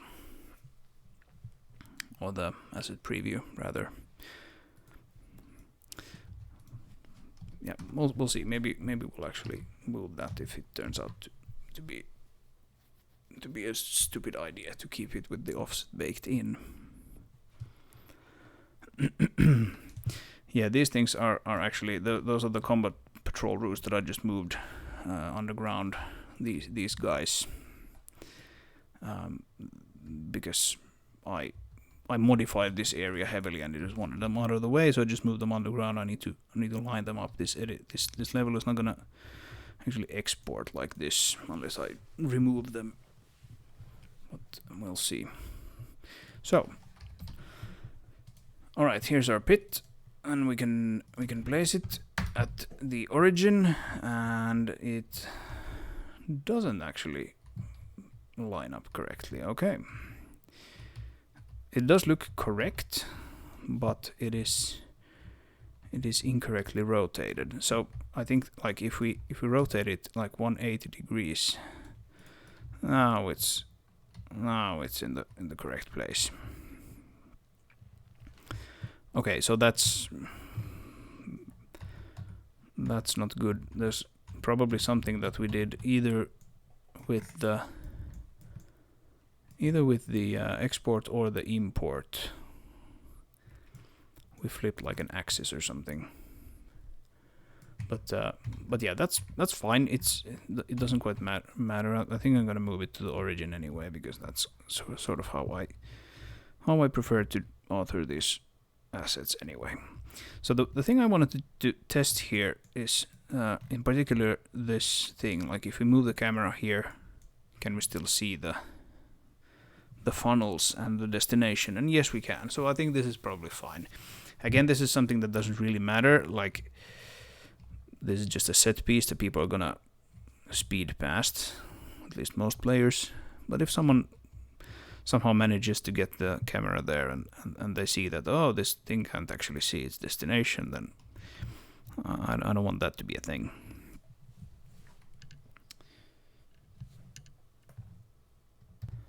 All right. Yeah, so this is the thing that I was talking about with us wanting to have the edge here, because now obviously you can see sort of through these walls from the outside. I mean, we can make the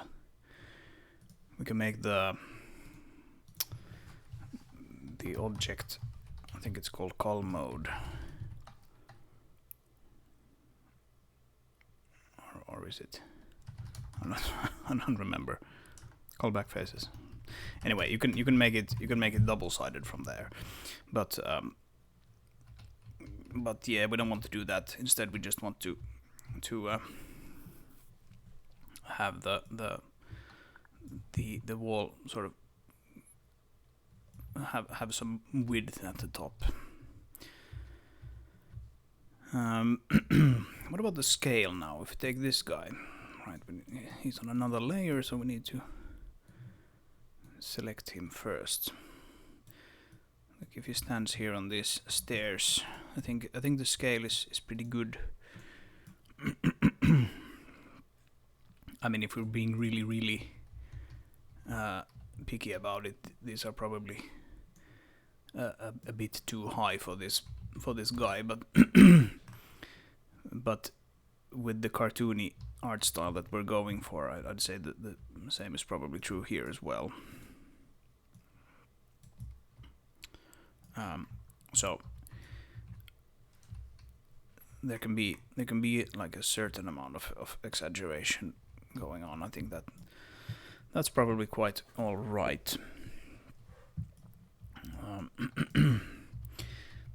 Okay, so the next thing to think about then is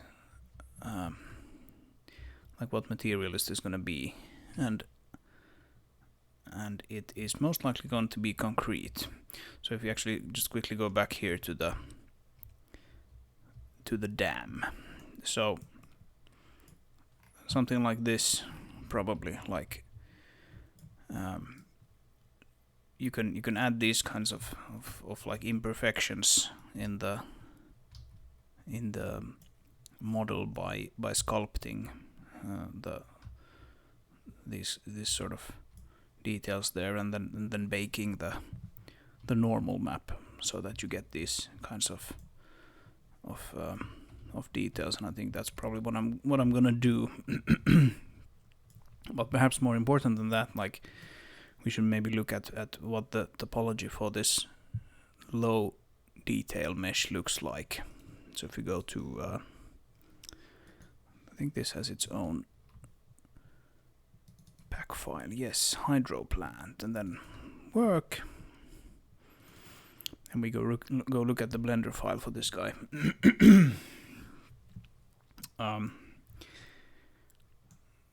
Right, there we go. So let's turn on the wireframe. So these are typically beveled, sort of with just like one extra vertex per side, and it gives this illusion that this is like a rounded corner. Same thing here, like all along this, you have this one extra face here. As you can see, these imperfections are actually kind of low poly, because we then have the high detail version, which has been used to sculpt these things. Yeah, this is a pretty old mesh at this point. I wasn't very good at sculpting, so there's like all kinds of weird artifacts in here. But yeah, I have changed the way I do sculpting a little bit since I did this one. And I'll still probably do something similar, like the imperfections on the dam for the pit at some point.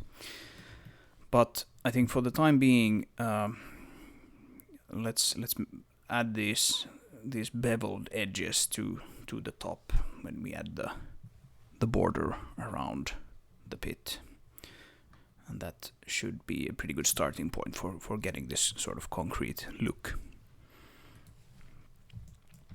So maybe we should go ahead and actually add the border now. So how do we do that? Well, let's take this one and extrude it up, and like so. Doesn't matter how far, I think. And then we can probably how do we actually do this? I think we'll take how far do we want to actually, how thick should the walls be? If we just grab this, I think it's Y, it could be maybe like half a meter. That should probably be quite fine. So something like that, and then take that, and that would be X half a meter, and we have that as well. That's Y half a meter. I'm sure there's a better way than doing it by hand like this. There usually is. That's X, and that's like minus half a meter. Yeah, there's usually a better way, but whatever works.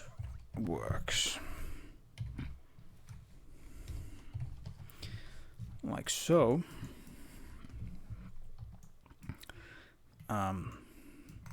Yeah, this got a little weird. What do we do about this? What do we do about this? Maybe we'll actually just eyeball it for now. Like that. And oh, actually no. We want these two to be it's Y. Yeah, we'll have to see. Maybe we'll actually need to make this even slightly thicker. But yeah, that's fine. Okay, so so then we take this and we go all the way around like so, and we bring it down.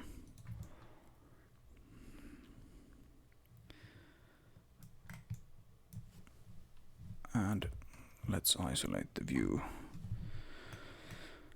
and look at what we have. Right, so this is now much easier if we just if we take the I take the rotation and I store it somewhere. So open up editor for that, and then we just nullify that. So we can put it back in later when we export again. Okay.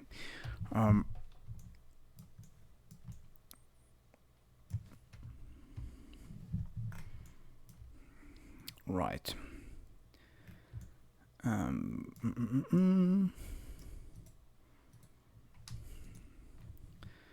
think we'll want to actually move that down a little bit so that it better matches the rest of the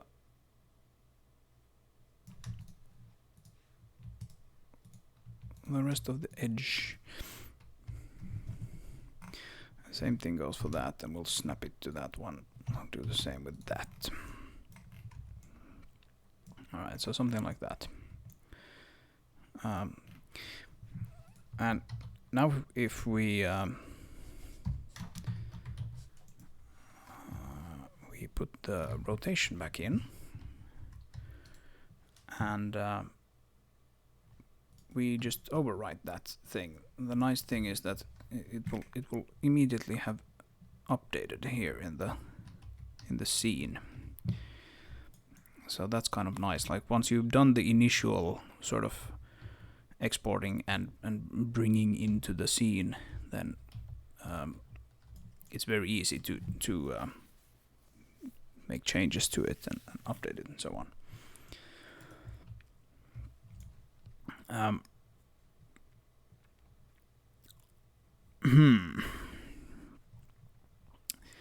mean, this looks okay. I started thinking, like, would it be easier to just do this? We actually get rid of not that. Get rid of this outer part and just delete the vertices like that, and then we take the object and add like a, what is it, solidify.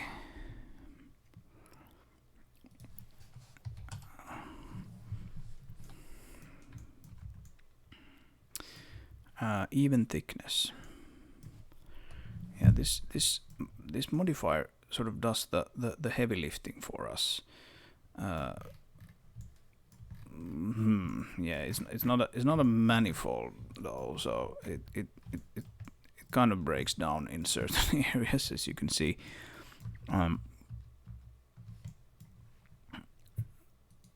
That's interesting that it only happens with the even thickness stuff.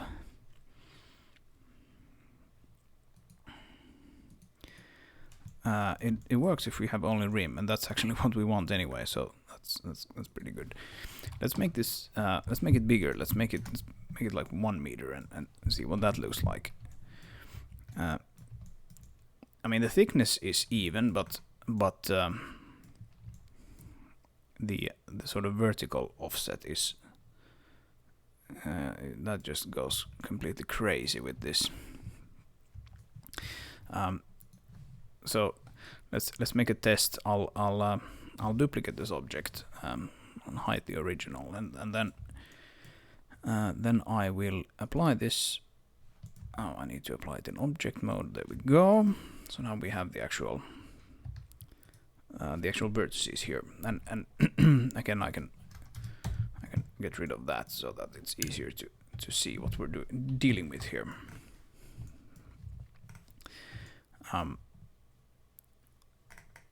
Right. So how many of these do we have?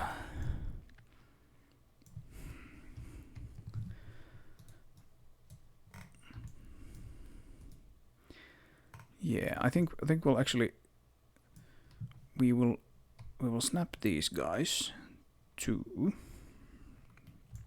Need to decide which one is the best one. So let's snap everything but Y to that guy, and do the same thing. Everything but Y to that guy, and snap everything but Y to that guy. And now they should be like nicely aligned. Like you can only see one vertex there, so that's fine. And I will take them all and pull them down a little bit. And then we take these two and we'll move them up so that we have like roughly a sort of flat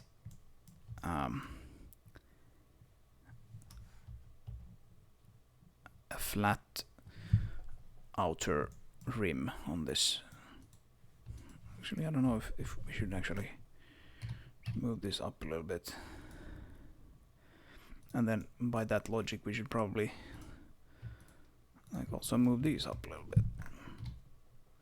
And we can even snap them to that guy if we want. Like I don't know exactly what I want, so I don't know exactly if I'm doing the right thing here, but we'll see. I think I'm gonna move those away so that they're get like a little thicker rim around that part, like so. And yeah, that looks quite okay.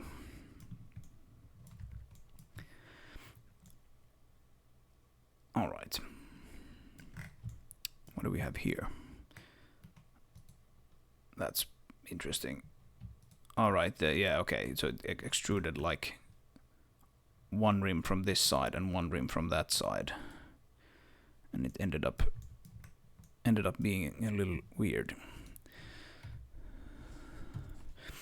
You can just merge those like there. Actually, maybe the other one would have been better. Merge that instead. I think that's fine. And then what we'll want to do is actually we'll want to add like one last rim here, one that goes down from this outer one, so that it has like a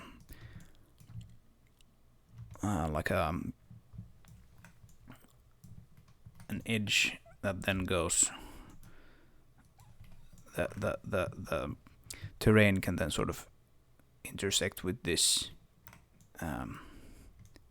these faces here on the outer side. And yeah, just put the rotation back there and and export this guy. Just make sure that we have Z forward and only the selected objects. And boom, there's our change. And now then what we can do is we can start to fill in. We can start to bring in the terrain kind of closer to what we want it to be. So obviously, like over here, it needs to be a lot lower, but on the other parts, it needs to sort of be closer to this one. Or alternatively, we'll want to make the rim even thicker. But I don't think I want to do that. Like it's already 1 meter. Like one of these guys could easily stand on it like this. Having even thicker concrete walls for something like this might be a bit silly. Maybe even 1 meter is silly, I don't know. Yeah, this one is a little uneven. It's because of that modifier that we applied. Yeah. Yeah, we can actually do this. We can actually fix it like this. So that's X, and we'll just snap it to that, and then we have it even. I'm gonna model in some irregularities later on, but oh. But before I do that, I'd like to have the object be exactly what I want, and not just almost what I want.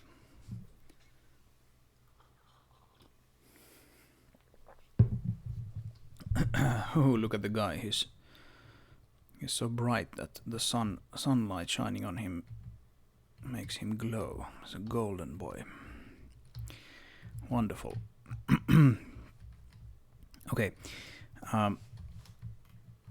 Yeah, let's bring this terrain down. And it's worth remembering that the terrain that we can modify is not exactly the same terrain as we have in the game. So we can preview the final terrain here in the editor and see that it actually does change a little bit. You can, if you want to, you can use the same terrain as this in the game. It typically is not as performant as the pre-tessellated terrain, which is why I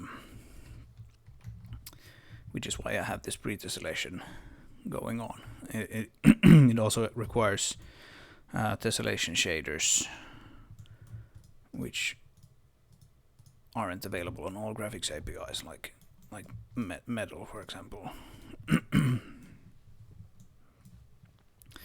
So it's most likely a good idea to use the pre-tessellated ones. But the terrain editor uses the GPU tessellated shaders, so that's why, like,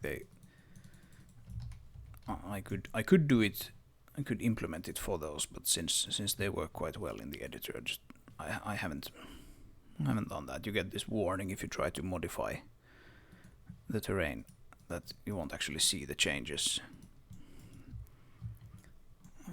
in the editor if you have the pre-tessellated one enabled. Right. So this is kind of what we're going for. Like we have this thick concrete wall, and the terrain is sort of flush up against it. I think I'll actually want to lower this a little more. So something like this maybe.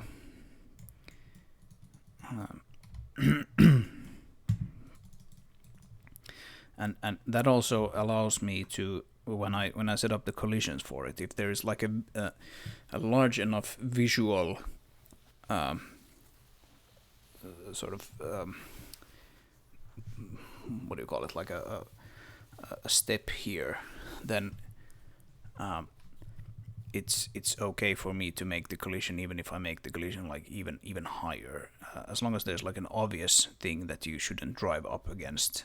You can make the collision be pretty non-forgiving, unforgiving for the player, just to make sure that they don't accidentally drive into the pit. Like if you bring this up like this, and then sort of leave it like that. Now it looks like you can just drive over it. So the players would be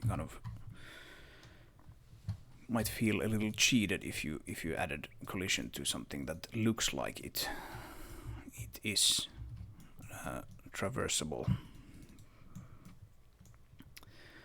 Right. Anyway, let's have a think now. So the terrain will come down here, and that means that I'm gonna have to lower this one some more, but let's start by bringing down the terrain first. So just bring it down to roughly this floor level here.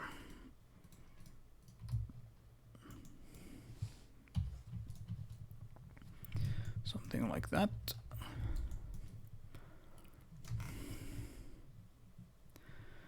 And we can think about what the terrain will look like here behind this hut in a second. So right now, let's just bring this down, and you have to be careful when you have these steep edges that you don't accidentally, if you're leveling terrain and you're bringing this terrain down, the tool also brings this terrain up, unless you hold like the right modifier key. So be careful that you don't actually bring the terrain through the floor down there.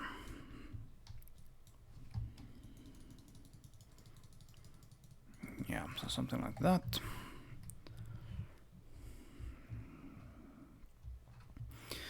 And now of course we have a choice here. Like, do we actually want to keep this wall as high as it is? If we're kind of considering this pit, would it make sense to actually cut a piece off this wall if the terrain behind it is lower? It's like a lot lower, but yeah, I think it probably makes sense to keep it like this. We might actually want to like continue the stairs or something here and just have them go up there. That might be an interesting detail. In this particular game, like things like this, usually you have to think about like, okay, is that something that the player can sort of drive into and get stuck in? And I think like if we lower this, then yeah, well maybe the player can get out of it. But if you just have the stairs go like this, then maybe they can get like one tire into the stairs. They won't get stuck typically in a place like that. And we can put a fence around it if we want to be sure that people don't drive there. Right, so let's assume that's what we're gonna do. I'm actually gonna probably bring this up again because I don't need it to be that low.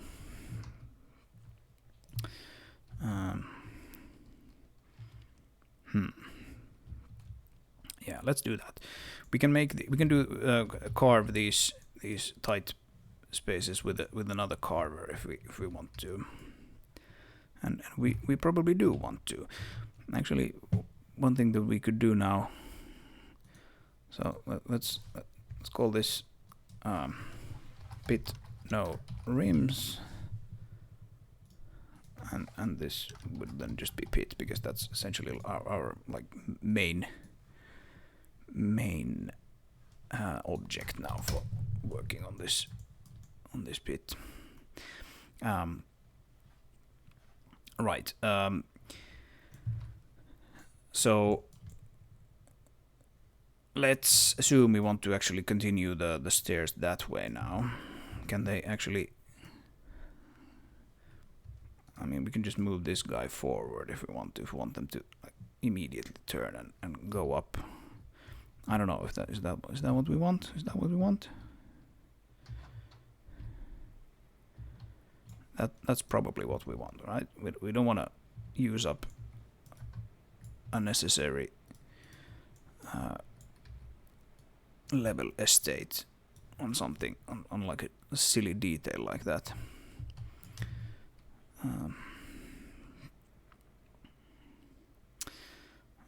Yeah. So right, let's put the hut so that it fits the stairs rather than have the stairs fit the hut.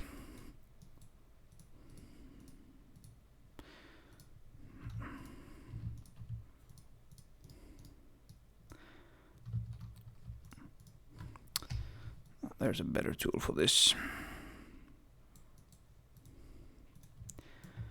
Okay, let's select those faces like that. There we go. Yeah, so what I'm essentially thinking about doing here is just copying these stairs and pasting them there. I wonder, should we actually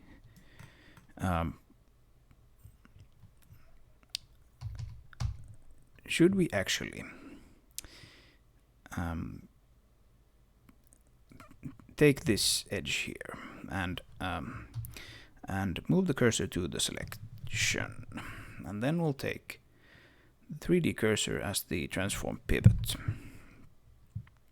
and then we'll select these vertices again like this, and then we scale it by the C. So we scale it down a little bit, and we'll take those as well, because I got a little annoyed by the fact that these are probably like slightly too high for these guys. Regardless of what I earlier said, I got a little annoyed at it. Right, so then we want the median point again probably, and then we'll want the cursor to go back to the world origin. That's typically a good thing. Okay, so now we can duplicate these guys, bring them over, rotate around Z 90, that would be minus 90 degrees, and we don't need this wall. We don't need this wall to be here. Come on. We can just delete those faces, because we'll want to. We don't need that, and we don't need. We kind of need that, don't we? Let's leave that for now, but let's remove that one. And then we'll take these guys and we'll move them up.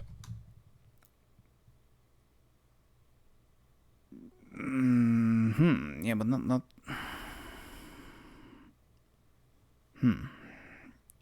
I would want that to snap to that. Can I do that? Can I have it snap? Yes, I can. Okay, cool. And then I want to move it along the X, and then I want to move it back along the X and snap it to there. That's what I want to do. Okay. And then maybe we can do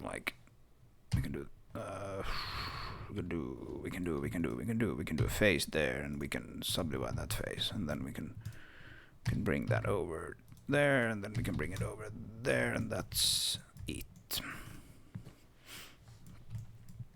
Okay. And then what can we then do? Then we can go here. Right, okay, so that's a problem. Let's get rid of that face and put a new face there. Right. Yeah, now we are all connected. So I want a face there, and we can just duplicate that and bring it over to there, and we can merge by distance, remove 20 vertices, and then we'll probably still need to flip it, won't we? Yes, we will. So we'll need to flip that, flip the normals. There we go. Right. And what do we do then? So now we should be sort of almost at the height of the terrain, I think. Remember, we brought these down a little bit. I don't think we're quite there yet, but I don't necessarily think we might need to be quite there. Might be enough to. It might actually look good if it's like either a little bit underground or a little bit overground, but we'll see. We'll see. I'll just fill in these things, and yeah, we indeed do not need that one. But instead, we want to continue this edge along this side, right? So let's get rid of that. And we'll make a not like that. We want these. Screw it. Want those two, and then we want the subdivide. And then we'll move it there, and we'll move it there. And yeah, I know I can extrude this, but that typically leaves some cleanup work to do. So I kind of like to do it like this.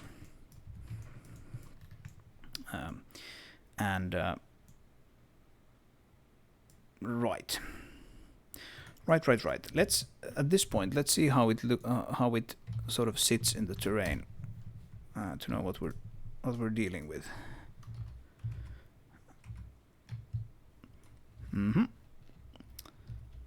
All right. Let's move these a bit out of the way, and now we can use a Carver. Oh, that's not what I wanted to do. Let's do this and terrain Carver. I'll have a bit of coffee.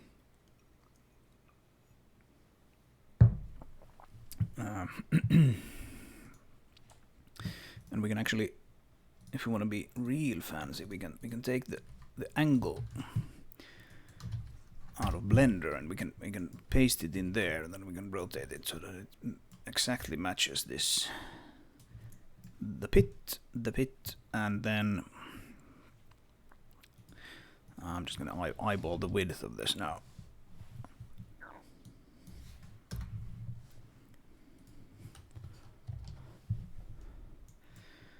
Because we'll need to actually carve out a bit more than the width as per usual. So let's make it like 5 or something like that, right? And then we'll just start by carving along this edge. So carve. All right, need carve a bit more. Carve. A little bit more. Carve. There we go. Oh, nope, that's not enough. Carve. We can fix up those later. The carver is just a shorthand for like getting rid of these chunks, or if you want like a specific angle, it's kind of tricky to do that with the terrain editing tools. And these are quite easy to get rid of. Just record a height that you want, and then you like paint that height over these guys. Come on.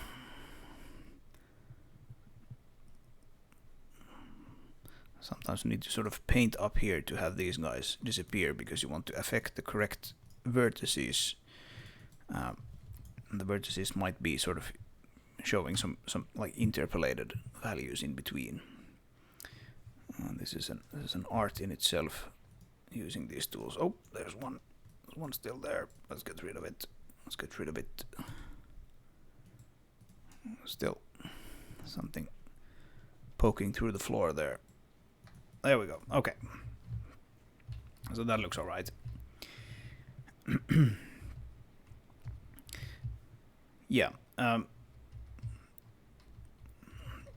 Yeah. So we're almost at the ground at ground level now. So I think that's probably fine. Let's lower this a little bit. Still over in the preview mode, and I just screw it up completely. So like this.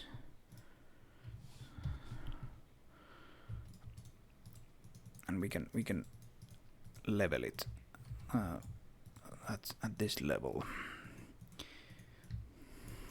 something like that. And yeah, when we have the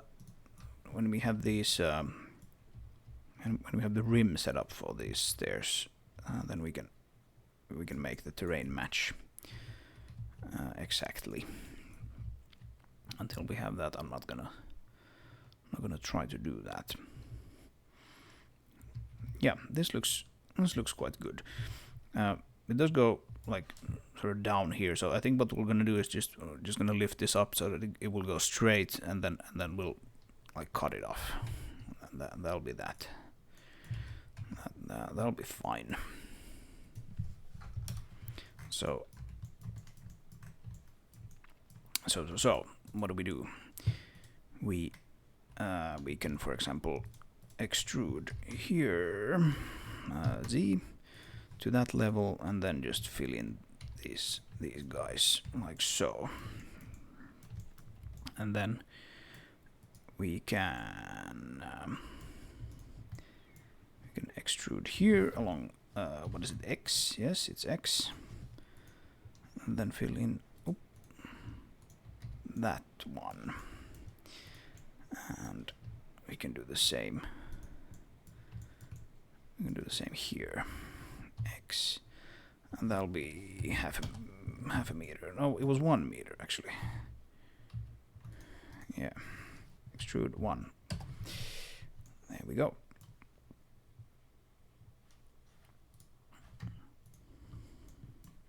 Extrude 1, and then I'll fill that in. Okay, that looks good. This one I'm gonna do again by hand.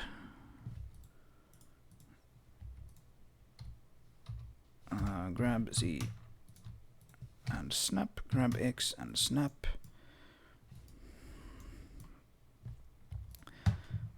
And extrude Z and snap, and then fill that in by hand. Extrude Z and snap,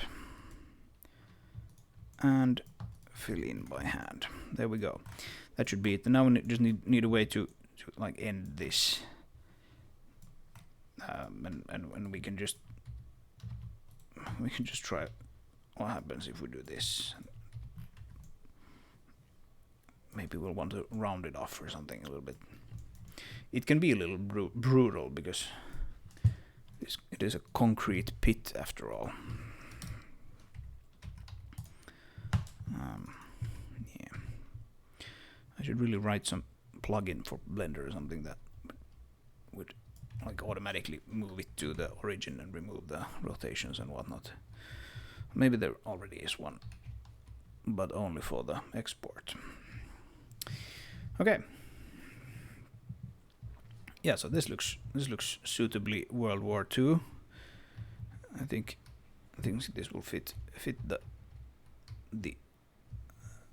idea quite well.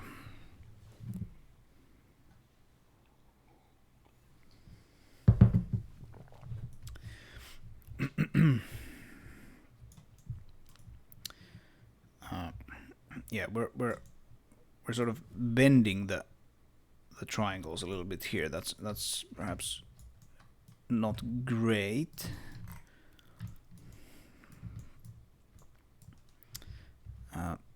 Let's see what's going on. It might not be a big problem, but yeah, we have this weird irregularity going on here. So yeah, I think it's actually that one, isn't it? Yeah, we probably have that one as well.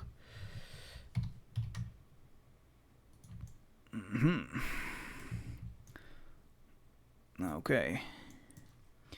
Right, let's take this whole front side and bring it down a little bit. that of course brings it down for that one as well.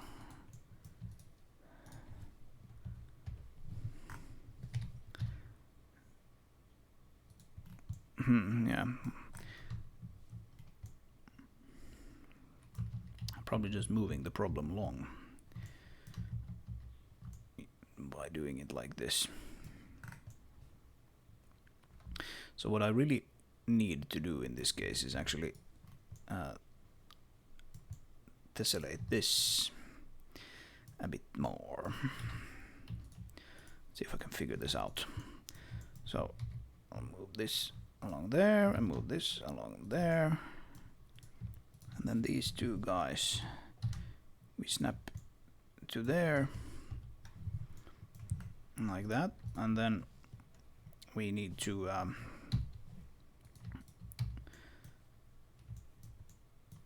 add an edge there, right?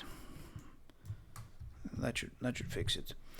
Yeah, because like this angle here is different than that angle. Then there's no way we can fix it without adding another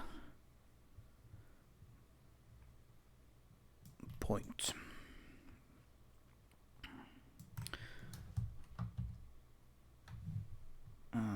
Yeah. I still see some weird stuff going on there though.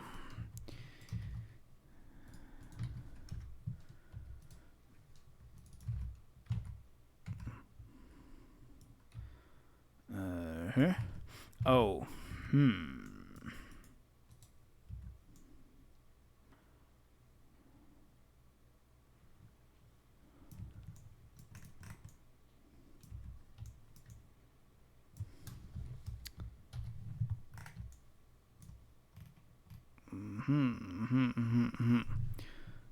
right, we have the rotation there, like so. Right, what's actually happening here?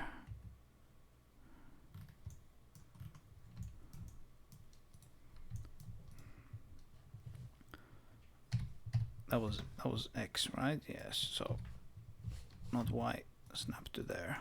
Not Y, snap to. Not Y, snap to there. And not Y, snap to there.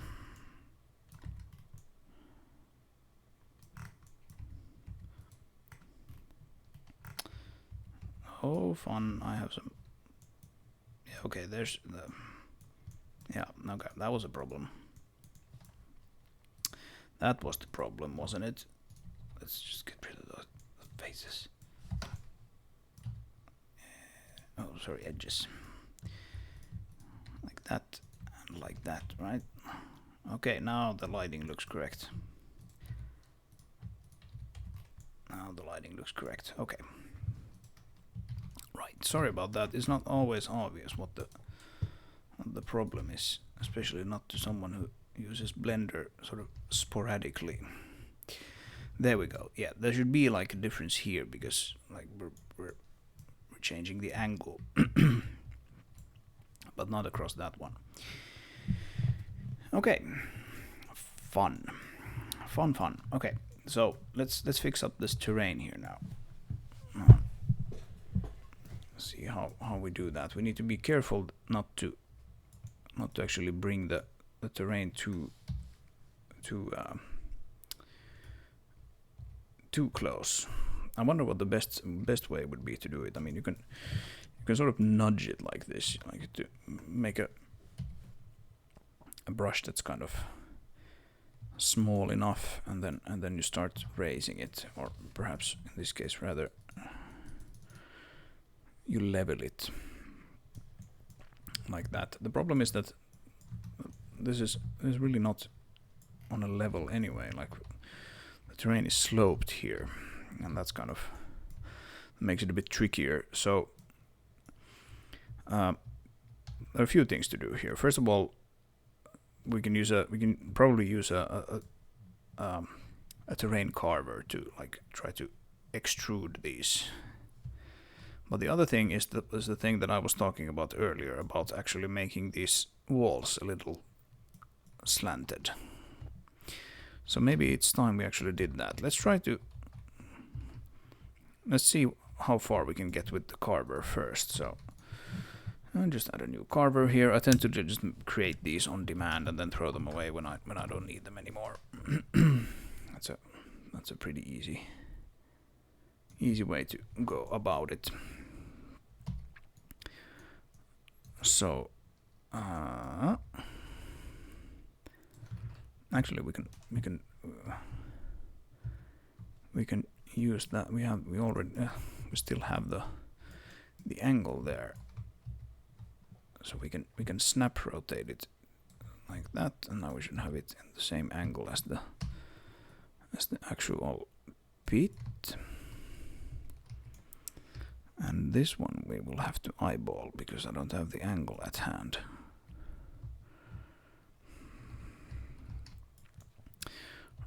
Something like this. How close does it seem to be? It looks to be kind of close, and then we just extrude. Boop. Oh, not close enough. Extrude some more. Yeah, so you can do stuff like this, and it can sometimes be a lot easier than trying to play around with the editor. As you can see, we have some stuff to clear up there, but that shouldn't be a problem. Extrude. A little more. Extrude. Yeah, this is tricky to get to fill up. So let's use the leveling tool and only raise, and just little try to get it to rise up to that. Yeah, the camera angle can be quite important, as you can see. We're leveling things inside the bunker now, inside the pit. So let's try that again. Something like that. And this one we can just get rid of completely.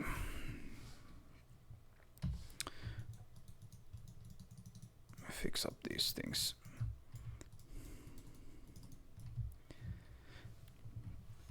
Yeah, I mean it's kind of a limitation of a height field terrain that you can do all kinds of crazy. Actually, let's use this, but only lower. That's what I want. You can do all sorts of crazy terrain shapes. It's just not possible, and you can already see here that the resolution of the visual mesh is kind of visible here. It doesn't have infinite resolution, and these are just things that you're gonna have to deal with sooner or later. All right, where's my terrain carver? It's right there, apparently. Whoop. There we go.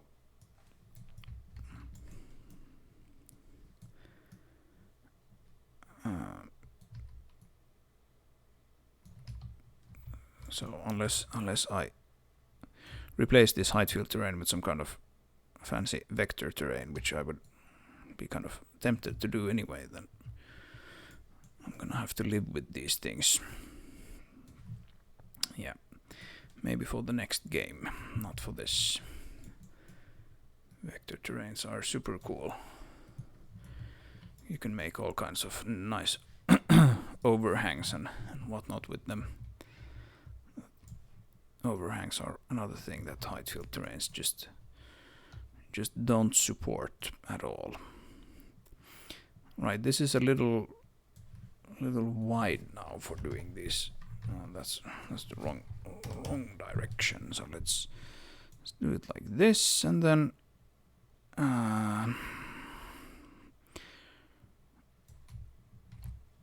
something like that, and we want to carve, and then we want to extrude. So carve and then extrude, and carve and extrude. Come on. Right, extrusion doesn't seem to do anything there, so let's move it a bit closer, and there we go. And extrude.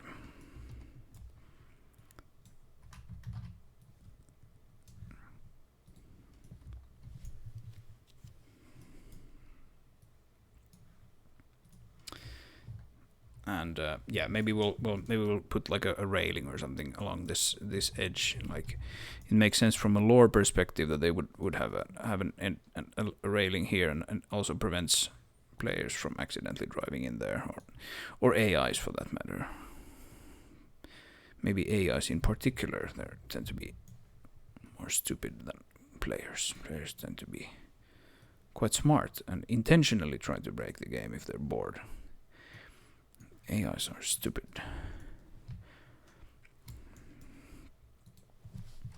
Okay, so let's just quickly finish this up and then go look at those slanted walls. I think I'm probably done with that that Carver. Actually, maybe not. Maybe let's keep it around. We have another one here as well. What Carver is that? That's the stair Carver. I don't think we need that, but we might actually have use for this. It's in the right angle and everything, so let's just move it off to the side. Okay. Yeah, this is starting to look quite all right. If we move the hut and its platform closer, we can sort of start to see how these things will fit together. Maybe this thing will actually be one and the same structure after all, or something. I kind of like this slight sort of edge there, so let's keep it for now and just maybe move this. How should we do this? Should that be almost like a railing in itself? If we move this forward a little bit, how close are we to the road? Quite close. So let's make that a little narrower, and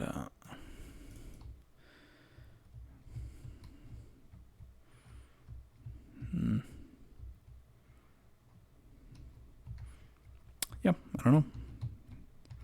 Maybe.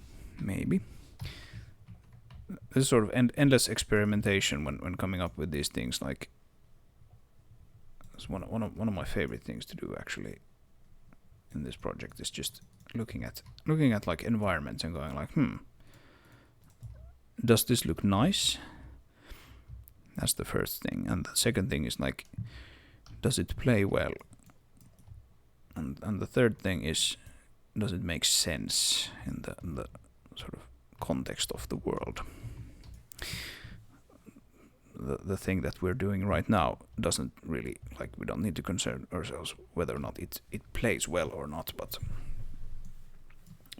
it should look nice and it should make sense in the world. And I think we're on to something here. Looking at this now, I kind of think that maybe there should be some kind of like structure on top of this, maybe like a crane or something, like something to make it like a little bit more interesting, and also to make it sort of more visible from afar. Like if you're coming from here and you're like, oh, where's that damn pit now? And then suddenly you're like, oh shit, I'm about to drive into it. Maybe it would make sense to have some sort of like scaffolding on top of it.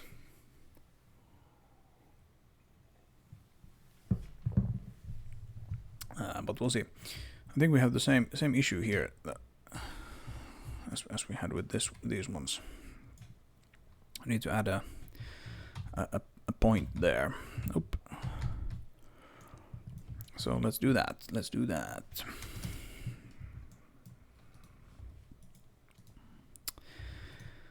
All right. I add it there, and then join those two together, and then finally, what was it? So it's like not Y, and then move it up there, and that should fix it. Do we have we don't have the problem there. That's already handled for us. Yeah, that should be fine. Yeah, I was thinking about something. What did I want? Right, I want these hanging faces here to be lower. So let's see, how do we do that? We we start from this one and we go all the way around. Nope. The closest path algorithm tends to take shortcuts, and then you're screwed later on if you don't realize it. But that looks good, and then we will quite simply move them down, and then I'll probably move them down even further, right? I'll just move them randomly that amount, and let's look at this, the beginning of the stair here. I think we'll want like a face there as well, so let's just extrude down to that level and then fill those in. Yeah, that looks good. And now the thing that we talked about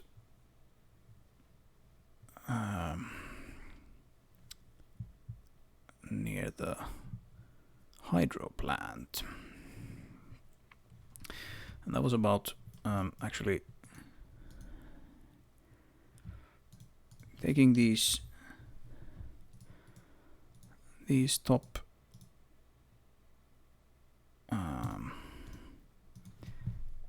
edges here.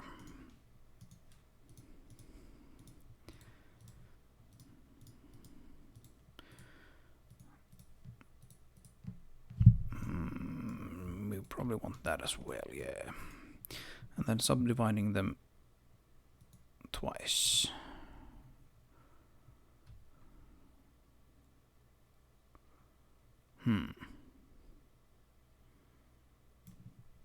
Yeah, this doesn't look good. Oh, we need to do this. Oh, so that's a face, and then that's a face, and now it should work. So let's see. Can I? No, I can do that. Is there a way in Blender to select like not like loops, but rather like faces that are parallel or almost parallel? I don't know. Maybe there probably is. Oh Jesus, that's not good. Yeah, that's not good. Okay. I broke it. Let's remove that and then remove. Yeah, okay, we have all kinds of things. Yeah, that was not good. I should have joined the faces rather than like adding a new face. So edge. Right, so what we wanted to do was that, and then that, and then that. Okay, last time, I promise.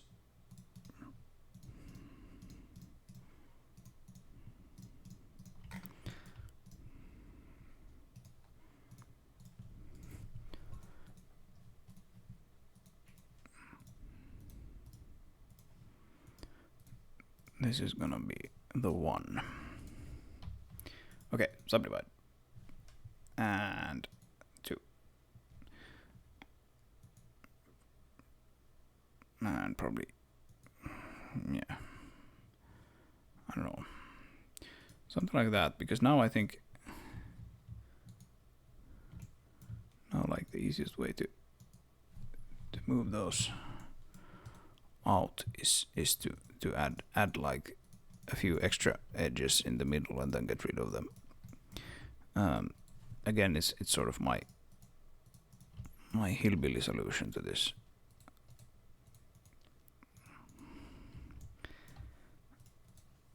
But that's me with Blender. It's all hillbilly solutions.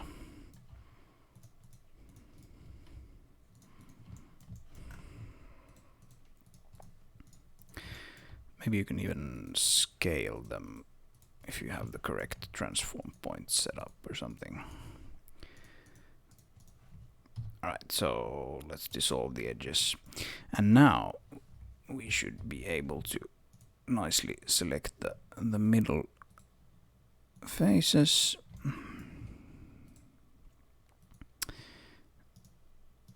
Like that, and then just grab these and move them up a little bit. Yeah. That looks pretty good. Maybe even a little more.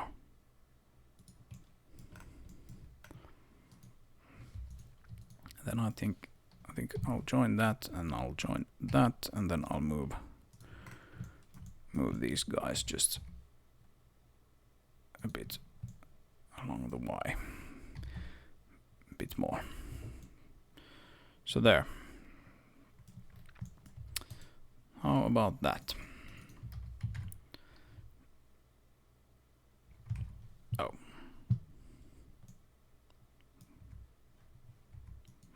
What?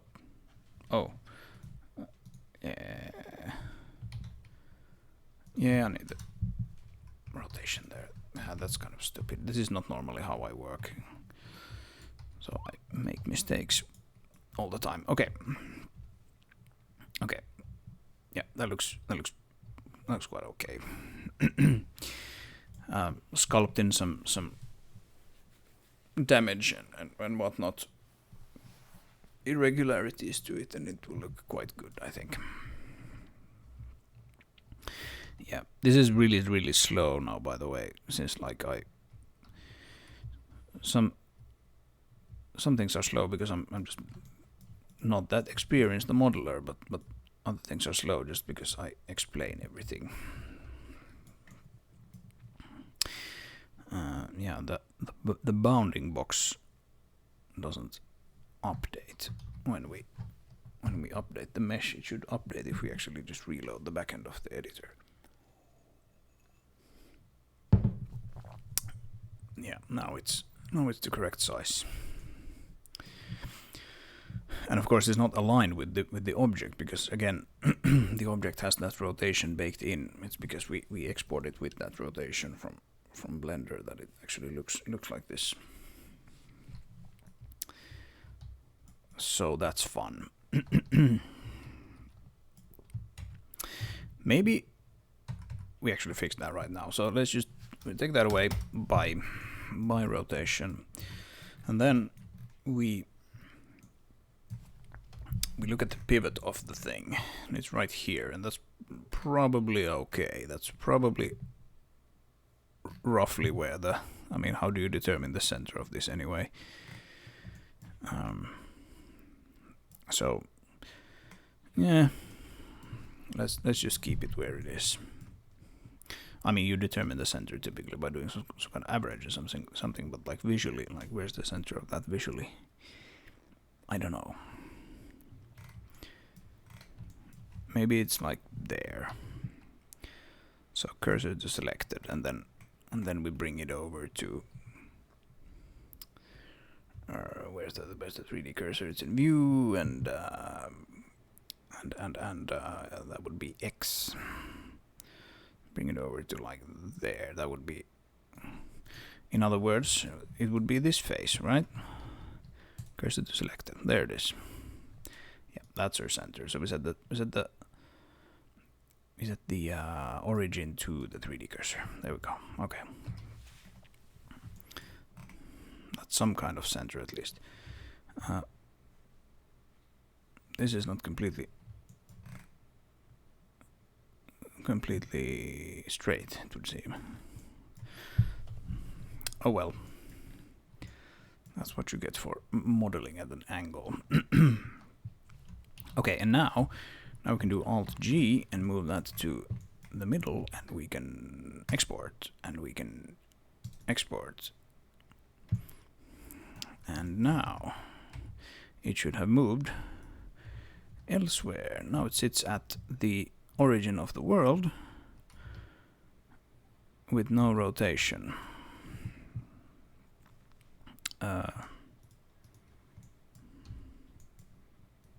Yeah, and again the bounding box is incorrect, so let's just reload this again. Yeah, sure.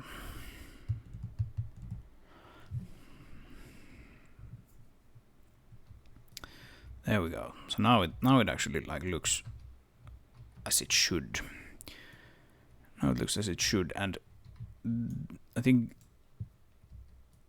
this guy sits roughly at the correct place and has the correct orientation, so we can do like, we can copy its transform and apply it to that one.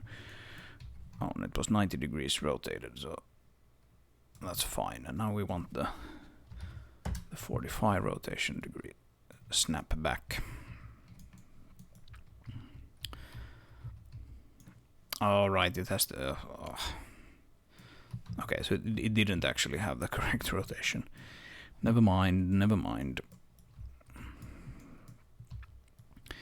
So with that, then we actually do want this blender rotation that we have saved here, and we will. That doesn't seem to be correct.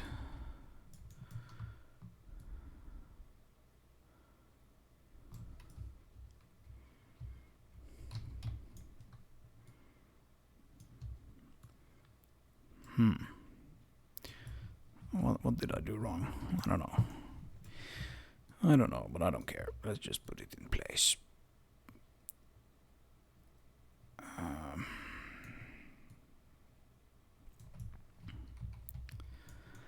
And then we can make the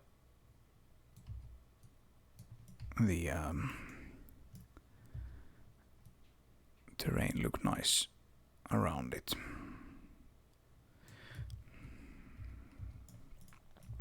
So something like that, right? And this is still aligned. It sits in the middle of the path to the arc ship in the sky. Cool. Okay. So now let's determine this. Let's consider it in place. And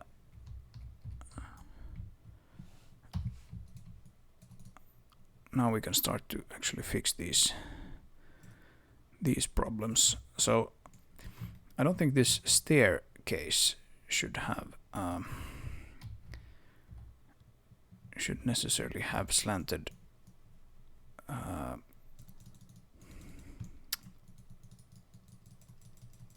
like damn it, slanted walls. So we're probably gonna have to be a little creative when like aligning this with the terrain. This gets really tricky now.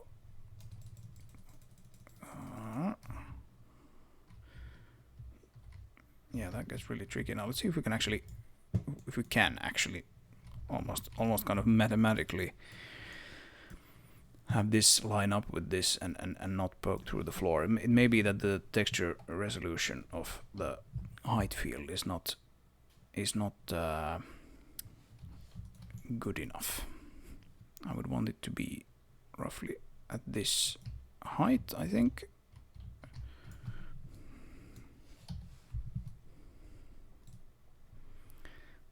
So if we make it look nice outside, like so, and this can be even or level here. Yeah, you can see the problem, but we can fight it on this side by cutting into the terrain, sort of in the middle of the staircase almost, and that will make these averaged values sort of fall down and hopefully fix these glitches for us.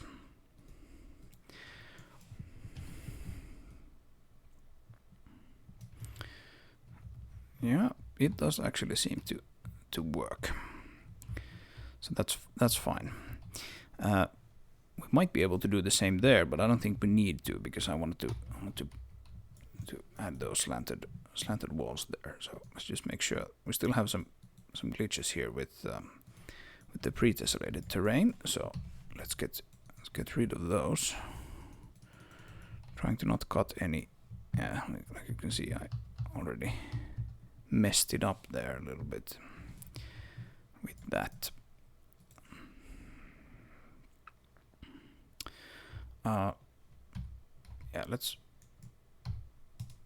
actually hide this for a little while.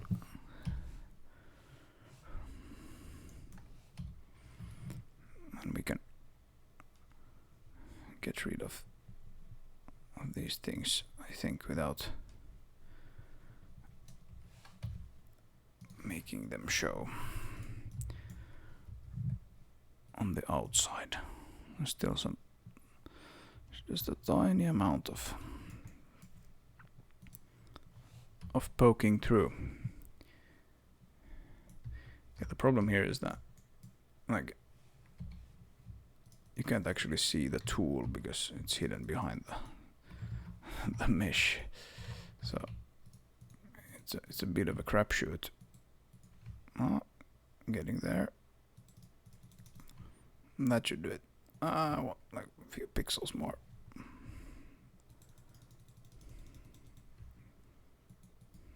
All right, that's good enough. And then just a few things here on the top. Shouldn't be too difficult to fix. All right, if you raise the terrain, then it's gonna be a problem. We have some problems here already. Yeah, as you can see, this is actually kind of a tricky thing to do correctly in cases like this.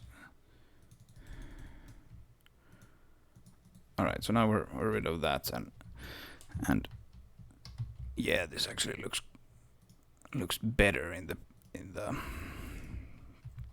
pre-tessellated terrain. So that's good enough for me. Now we can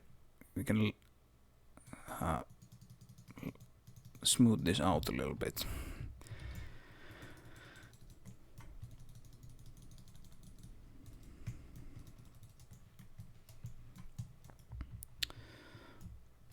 Yeah, especially in cases where you're at an angle, which is like, you know, almost always in a level like this. You're sitting, your wall that you're trying to cut into the terrain is sitting at an angle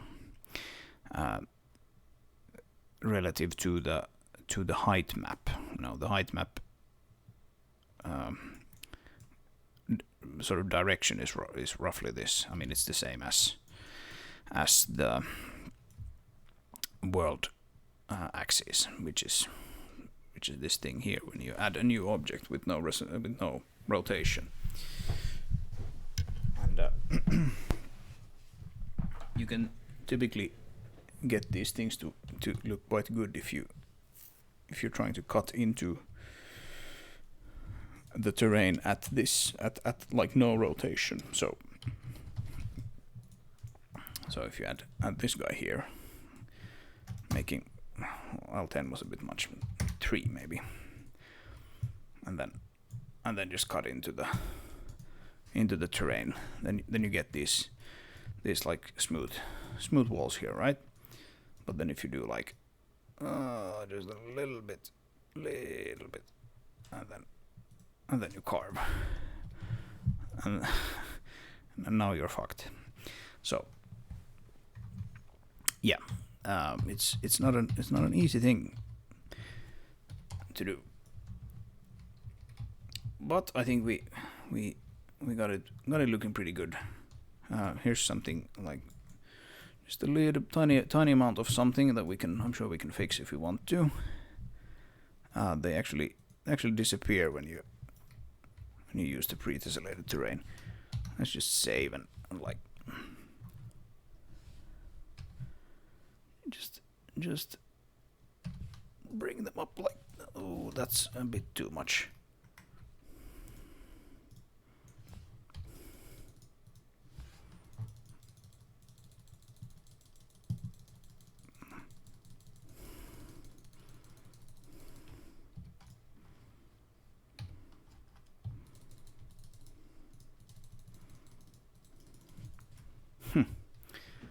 Yeah, they don't want want to come. But this actually looks kind of nice and organic, so let's leave it at this.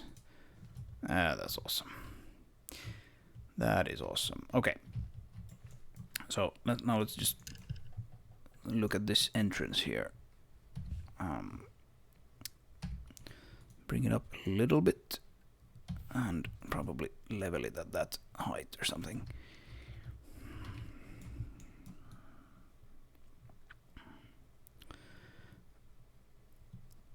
And it starts to poke through the floor, and that's generally a good starting point. Like you bring it a little too high, and here again you can see the jagged edges of there's a really steep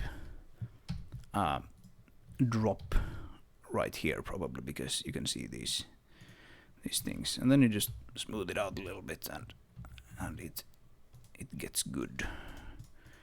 It gets very good indeed. Something like that. And then you can smooth out these parts.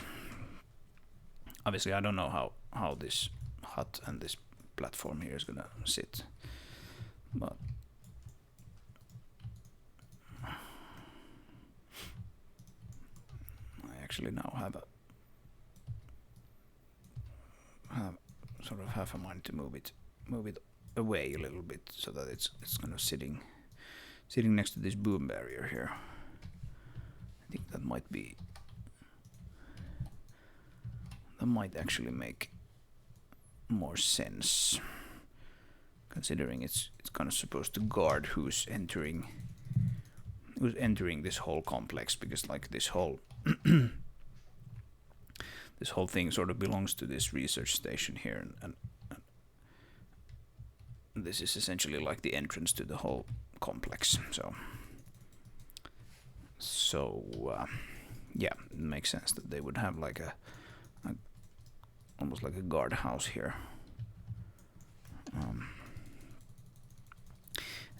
And of course they can't really choose where they put this pit, because they need these funnels to actually like steer the linear transporter, so that they don't misfire it, and they need to select a place here where the terrain is sort of favorable, so they have these rocks here that they can place these funnels on. Same thing with this, like this whole thing is sitting sort of on this cliff, just because they need like a place where they can put these things, and they also have another one here, so they can kind of reuse the same receiver for both routes, or both destinations, if you will. Okay. How about this wall with these stairs here? Do we actually want to make that slanted as well? Maybe we do.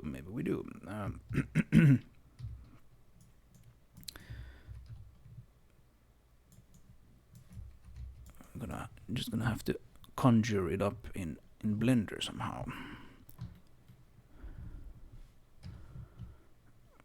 Let's record that height and start to put it in. That height was a little too low. Let's get that one instead. Yeah, that looks better.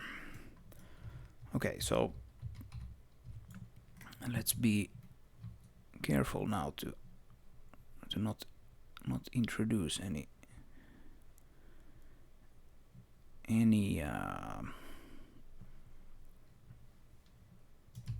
parts of the terrain into this, if we can avoid it.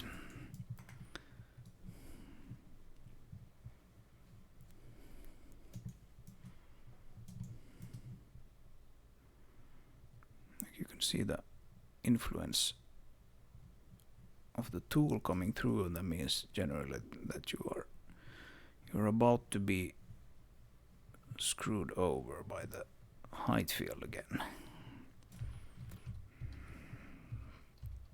But yeah, this looks alright, and luckily we actually want the terrain to be at an angle here. So let's take our Carver, old friend the Carver and use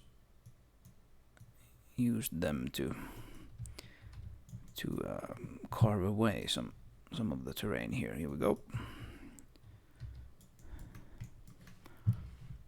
And we can bring this guy down again. Begone. Begone, you.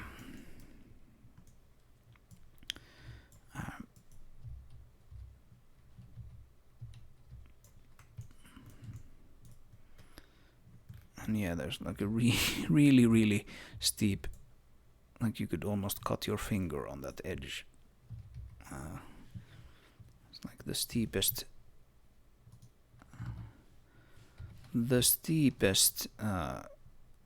height field edge ever. Let's put the strength up to full and only raise and see what happens. Like, it's coming, come on.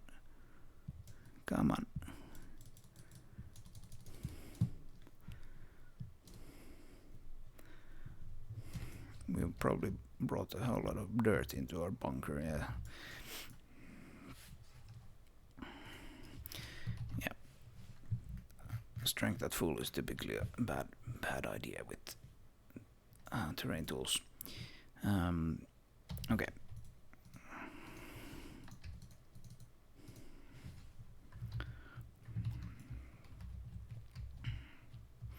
Yeah, I think this might be a case where like this height is simply so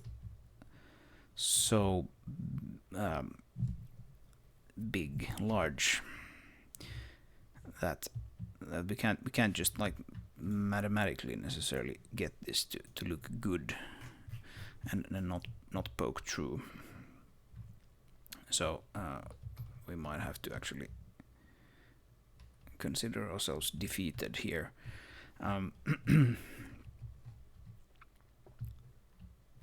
So what we could do now is just essentially use the Carver to make this outer side look good. So let's see if we take it like here and then extrude, and we see not enough. Some more.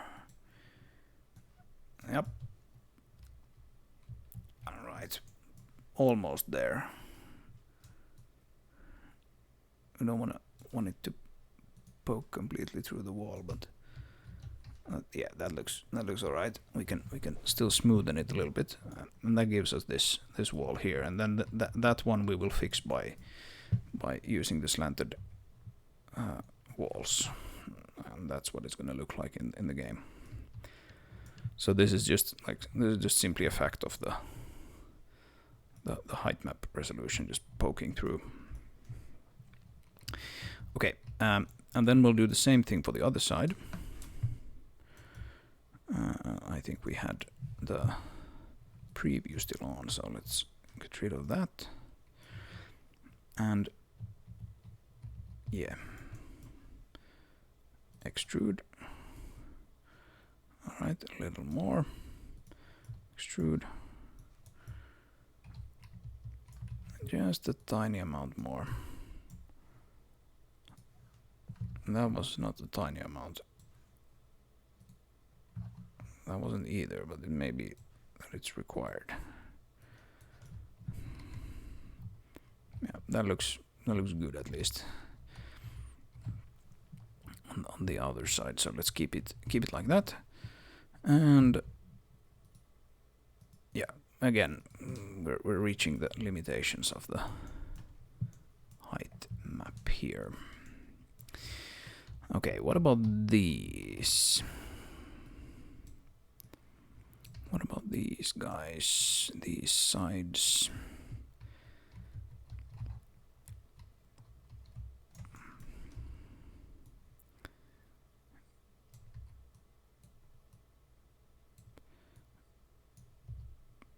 This is not an exact sign, so I'm just like trying to get something to like work off of, and then I can adjust these angles later and probably just like flatten out the terrain anyway. So we extrude and then we carve like that, and yeah, that looks good. We can almost do it on these these sides because they're lower. The wall is not quite as high on the front. Carve, extrude, and yeah, a little more. Carve, extrude, and carve, extrude. Actually, I think for this last one, because I'm going to be throwing this away anyway soon, I'll just 4 is even too much. I'll just use 2 here, and I'll just fix this one thing here. Carve and extrude, and boom.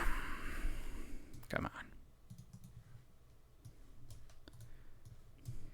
Alright. Alright, that's good. So now we should have like the terrain on the outer sides essentially pretty good everywhere. That's something that I want to fix because we're not going to be slanting these sides anymore than we already are. So something like that, and we can smoothen these, like smooth them a little bit, smooth. All right, how does it look in the preview? We have some nasties here. Let's try to not affect the outside world. Still a little bit. Right. This side is pretty good now. And then just along that edge.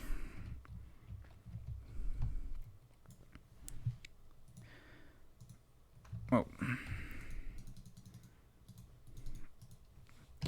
I mean, we can probably lower this all of this a little bit. Like I said, it's just good if this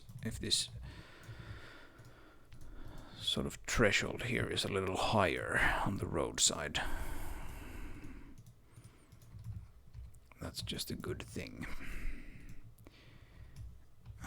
It's a good thing as long as like the AI doesn't start tripping over it, but I don't think they will do that. We have some other parts in the level where there are obstacles quite close to the terrain, and they tend to handle them quite well. So I think it'll be fine.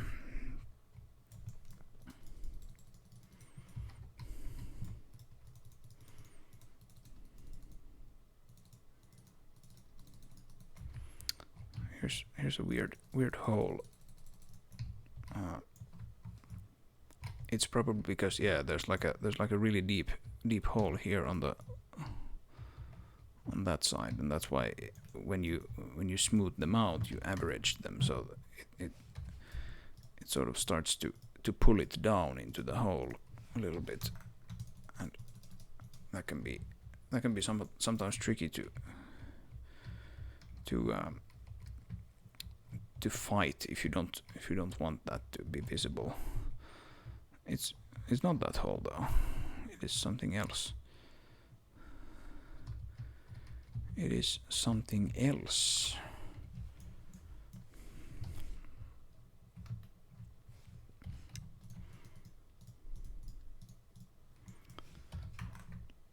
Yeah, it was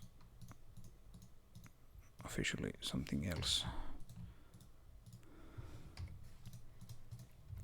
Oh well, I can probably play around with this for hours if I want to, but it's already pretty good. So okay, well that just doesn't look good. Not with the pre-tessellated terrain. Come on.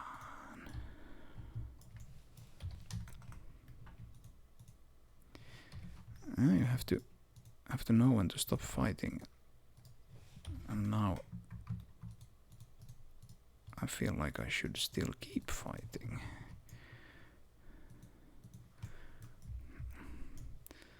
Where is this weird bump coming from? Oh, that looks alright. Alright. And it's still clean on the inside. Yeah, this video has had a lot of fighting the height maps That wasn't necessarily the intention, but what we can learn from it all is that one does not simply make a pit into a height map terrain.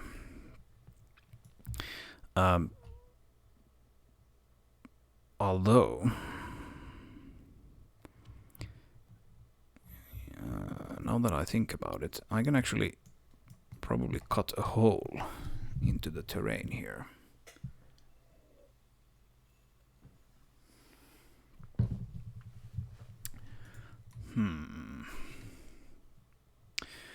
The thing is that the hole cutting feature is kind of incomplete. It works physics wise, but doesn't quite work rendering wise yet. Let's not do that yet. And there's a hole cutting feature in terrain system. You can just remove all materials from an area, and physics things will start to fall through it. The rendering is not really set up for it yet, though, so it will probably come in the future when I have time to finish up the rendering. Like the opaque pass is indeed skipped for those areas, but you can see stuff like ambient occlusion still, stuff like that. Did we not fix this? I thought we did, but apparently we didn't. So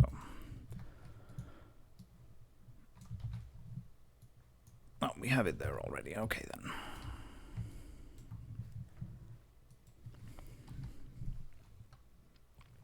Okay, what do we use? 10. Do 0.1 and 5 or something like that. Like these carvers could basically be, especially these planes, could just be like a plane with no thickness. But yeah, it's using the same like primitive object system as the actual like primitive objects. So the thickness is usually something that you don't really want any thickness in a plane carver, because you just want the plane to be the thing that defines where to cut or extrude. Okay, extrude. Maybe that's a bit much. Let's see. Extrude. No, that's evidently not enough. Extrude. That should be enough. Yeah, almost. Almost enough. Extrude a bit more.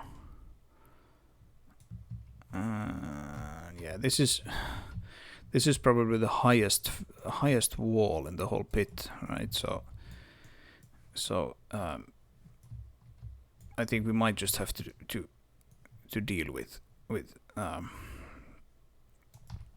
sort of this amount of glitchiness and terrain entering the pit, but when we make the slanted walls, it's gonna cover it up anyway, so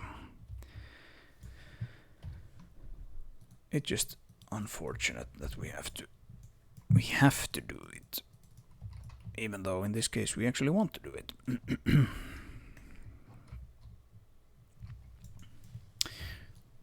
Yeah, I think the terrain on the outside is now starting to look quite good.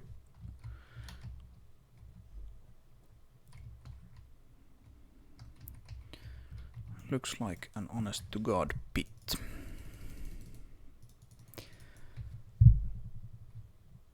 And actually like some kind of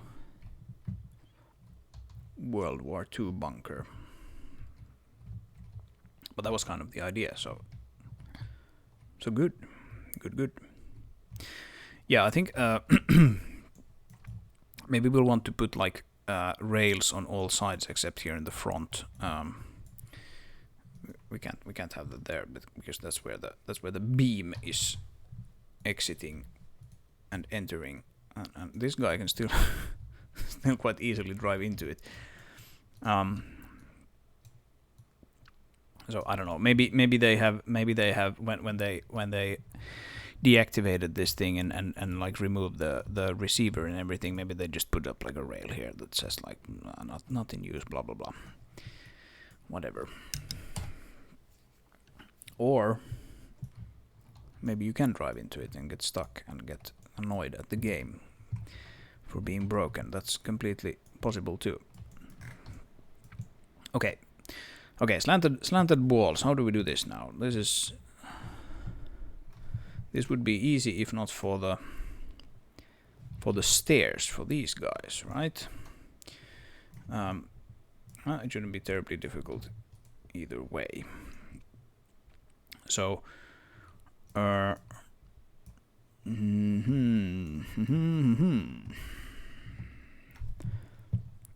maybe we can grab this guy and just slant it. And this is gonna be interesting because like this is uneven on the top.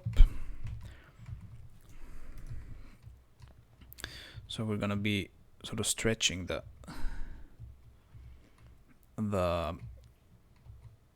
triangle a little bit. Let's put in like a let's do this. Let's put in a height, at which point they start to become slanted.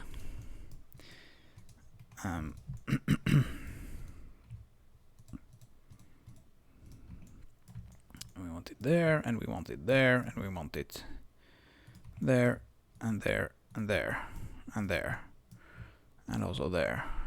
Oh, except we did that already. So there we go.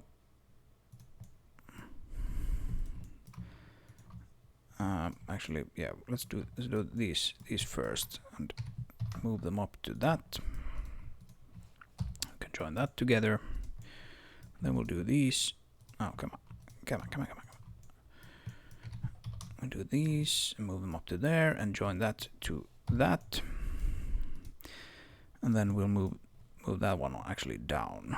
So grab Z and snap.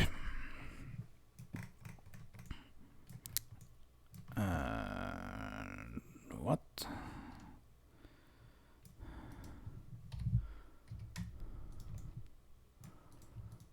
Did we not actually move these already? Apparently not. Okay.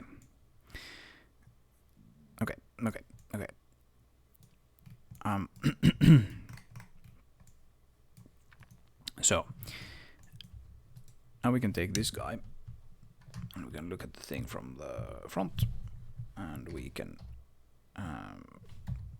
grab it and we can make it slanted like this, and that should look all right. Now we can check it out in the game, and boom, away goes the glitches.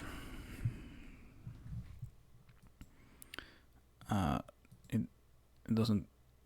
It's not quite enough to cover all of them though, and that's kind of to be expected.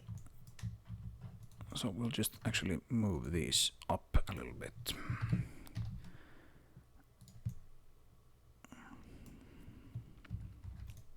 Oh, there we go. Why do I do that? I can't hit my Q key anymore. Alright, there we go. So now it covers them nice and well, except in that corner and also these few fragments here. Damn it. Damn you.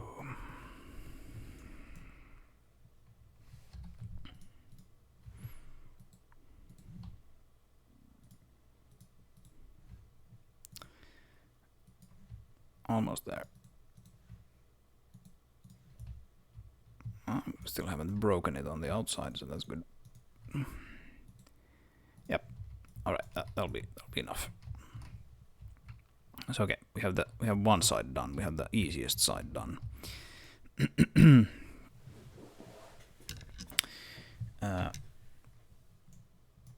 And actually, I think we'll probably want to do that again, just because we'll want to actually see how far it moves. It's 0.9.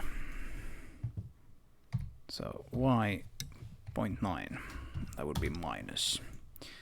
And then we'll take this one and we'll do x 0.9, like so.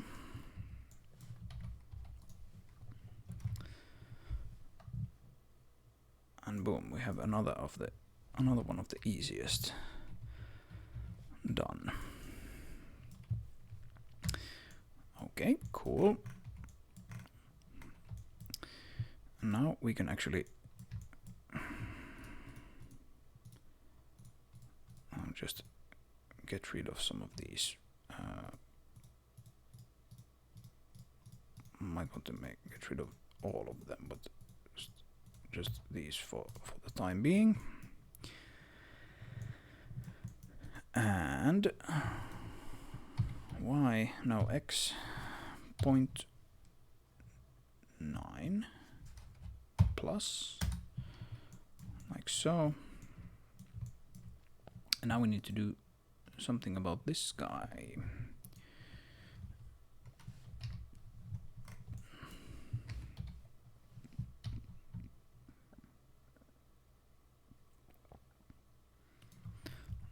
Actually, just eyeball it, like so. And we can do these, and we do y. Oh, x actually 0.9. I wonder if should we do. Nah, we'll do it like this. That's fine. Let's see if we can fix all the intruding terrain except that one with this, and it looks like we can. What about the? Oh, damn. Okay.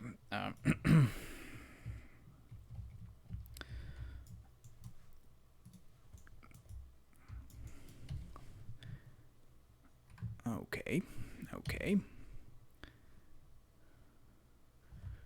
Let's again hide this just for a tiny bit, and we will just lower these, all of these, just a tiny amount. Actually, we have the Carver there. It's probably more. It's probably better to do it with the Carver.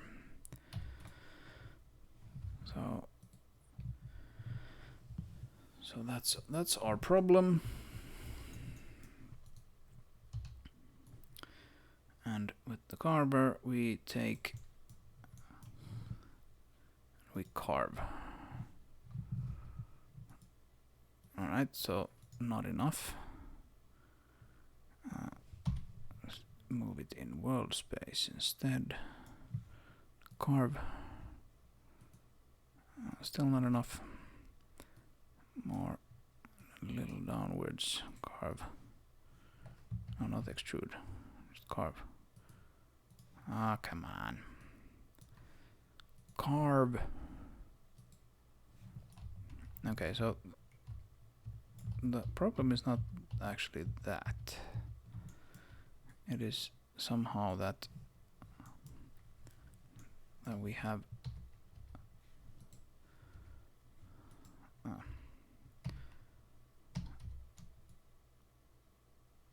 for some reason we have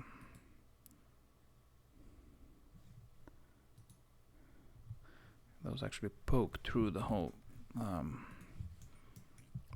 terrain there. There's again with the precision of the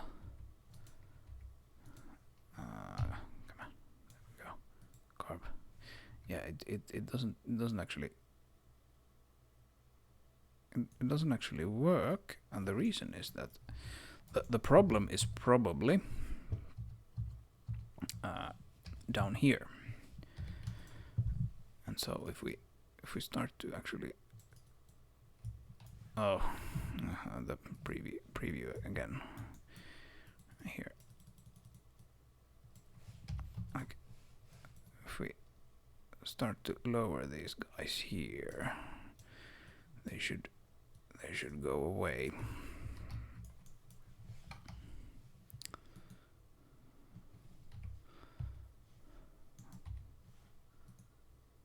And they are, just very sort of slowly. Yeah, okay, so that was the problem.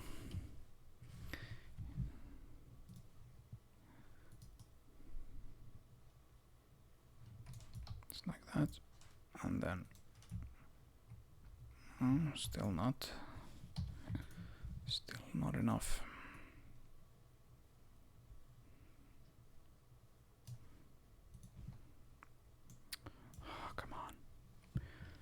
Oh, come on.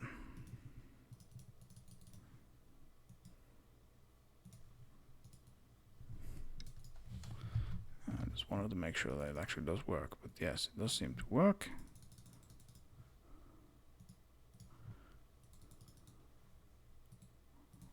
There we go. Now we're getting rid of it. Hopefully not breaking that in the process, but does look quite good. So let's do a little more.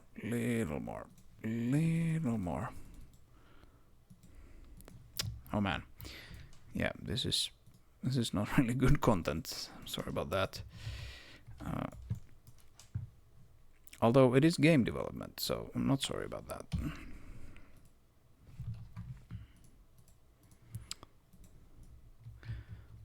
I mean, that's what you're here for, isn't it?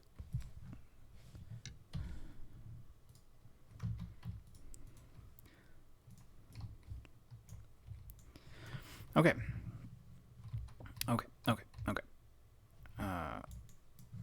Right, so now we just have that one stupid wall left. And I was thinking maybe we could just use a knife in actually, that might be tricky to get the angle correct. Not that it really matters, but still, we should be able to duplicate this guy. Move it, rotate around Z 180 degrees. So now we have the wall on the other side, right? Then we can take all of that. Actually, let's take it from above, and we will just hide all of that, right? and we can hide all of that as well. Up, hide, and also that one, and that one, and that one. And all of this. Hide. So now then, if we... Oh, come on.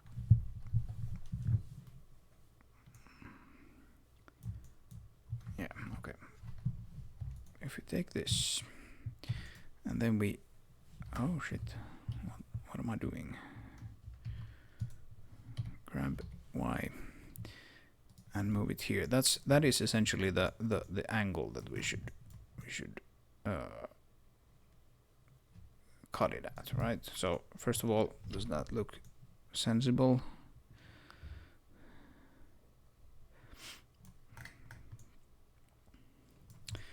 Yeah, I mean, kind of. Let's move it Y1. Move it out of the way. We can probably get rid of this edge now. And now we can move it Y1 back. Like the stairs get a little tight, but we can make them wider. That's not a problem. Okay, so how did this work now? There was some kind of intersection thingy that one used to deal with these kinds of things. intersect knife. Is that what I wanted? I remember this being a little tricky to get right.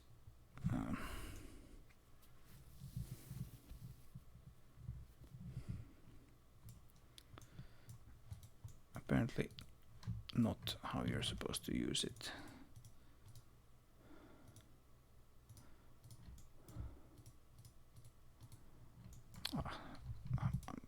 I'm annoyed at these things now. Let's just take them away, dissolve the edges, boom, boom, boom, dissolve edges, and the one still left. And then we can take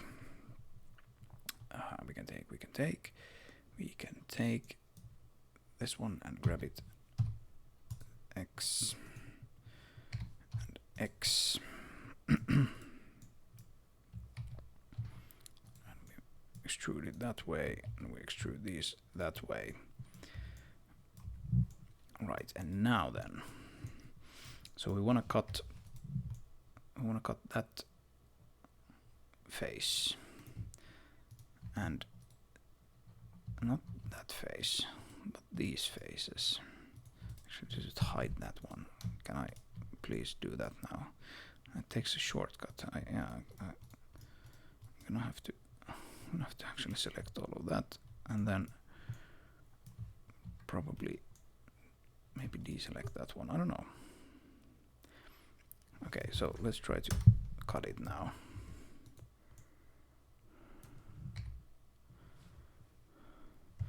Right, so maybe I shouldn't select that face. Maybe I should only that one as well, by the way.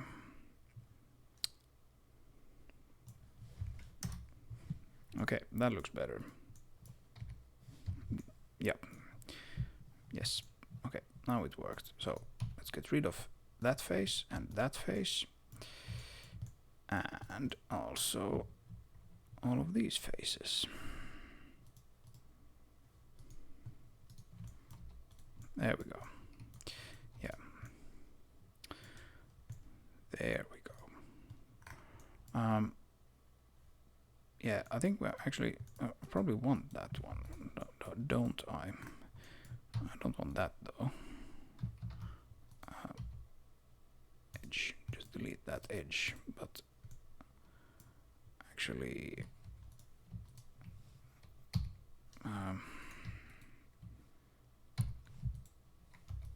get rid of that edge as well. And now then, yeah, there's usually a little bit of fixing up after these cuttings. Yeah, you see like duplicate vertices here and there. My distance, 50. Yikes. That's fine. So I think I actually want like a. That's kind of interesting.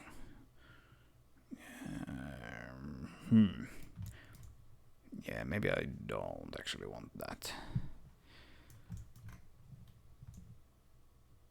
I don't know.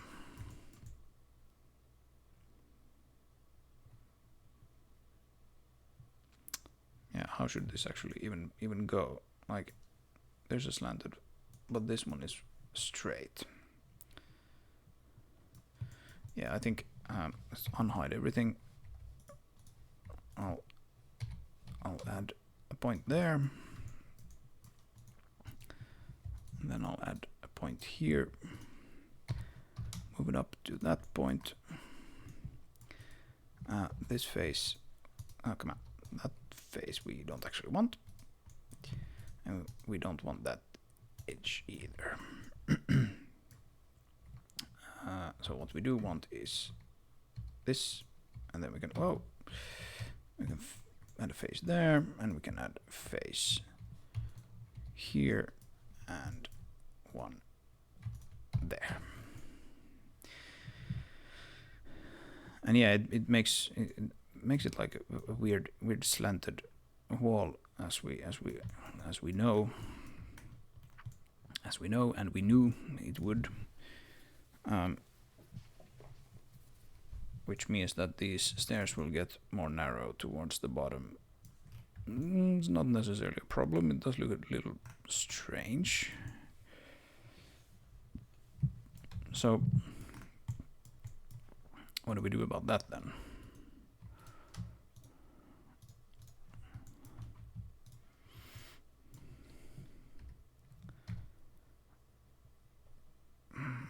We can do something like this if you want to. Oh, burp, burp, burp, burp, burp. Actually, before we do that, let's move the cursor there.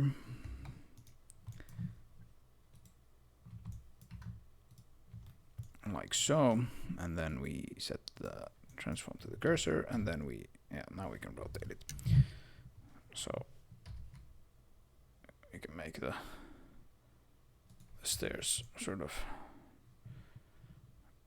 roughly as wide as they are in the beginning. Something like that. That's probably fine. Okay, so how does this look?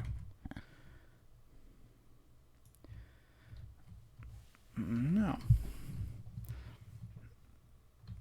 I think it looks quite fine. Actually.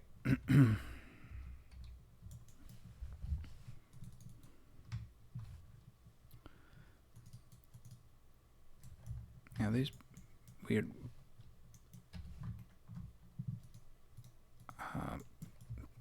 small pits, if you will, here are kind of annoying me.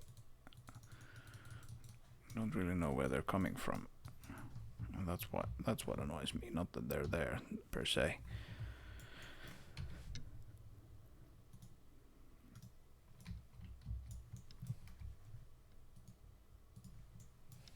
So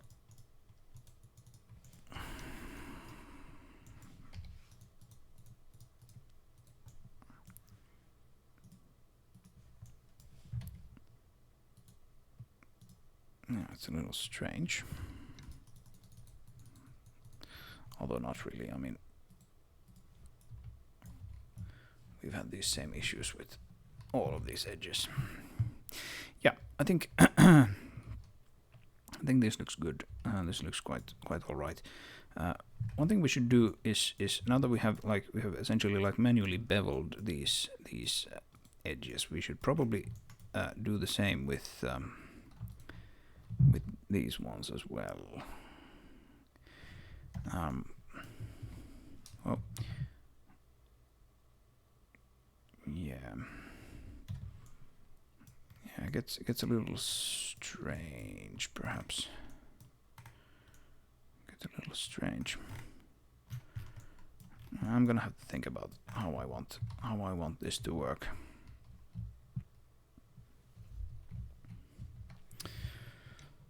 Oh boy, we've spent ages on this still relatively simple mesh. Partly because I've explained everything as I've been doing it, but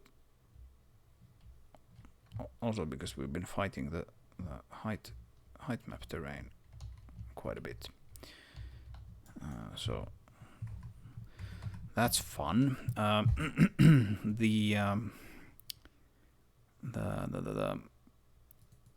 The material that we're using is quite like light now.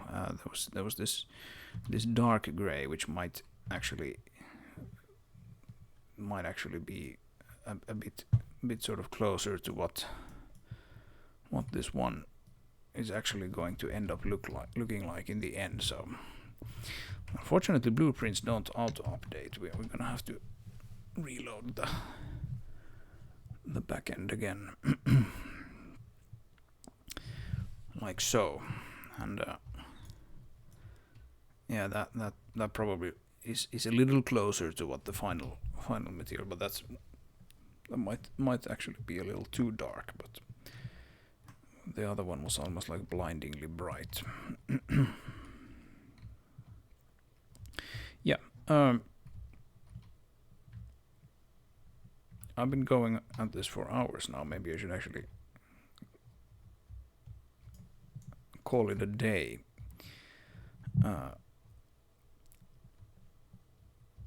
And we'll see how how we continue this in a later video if we do that. So yeah, this has been a very different video to the stuff I usually put out. But I hope you found it interesting. I hope you you sort of get an idea of the kind of problems that you end up having to deal with on a day-to-day basis with a project like this. Some of these could perhaps have been avoided if we were to use like an off-the-shelf engine or something like that.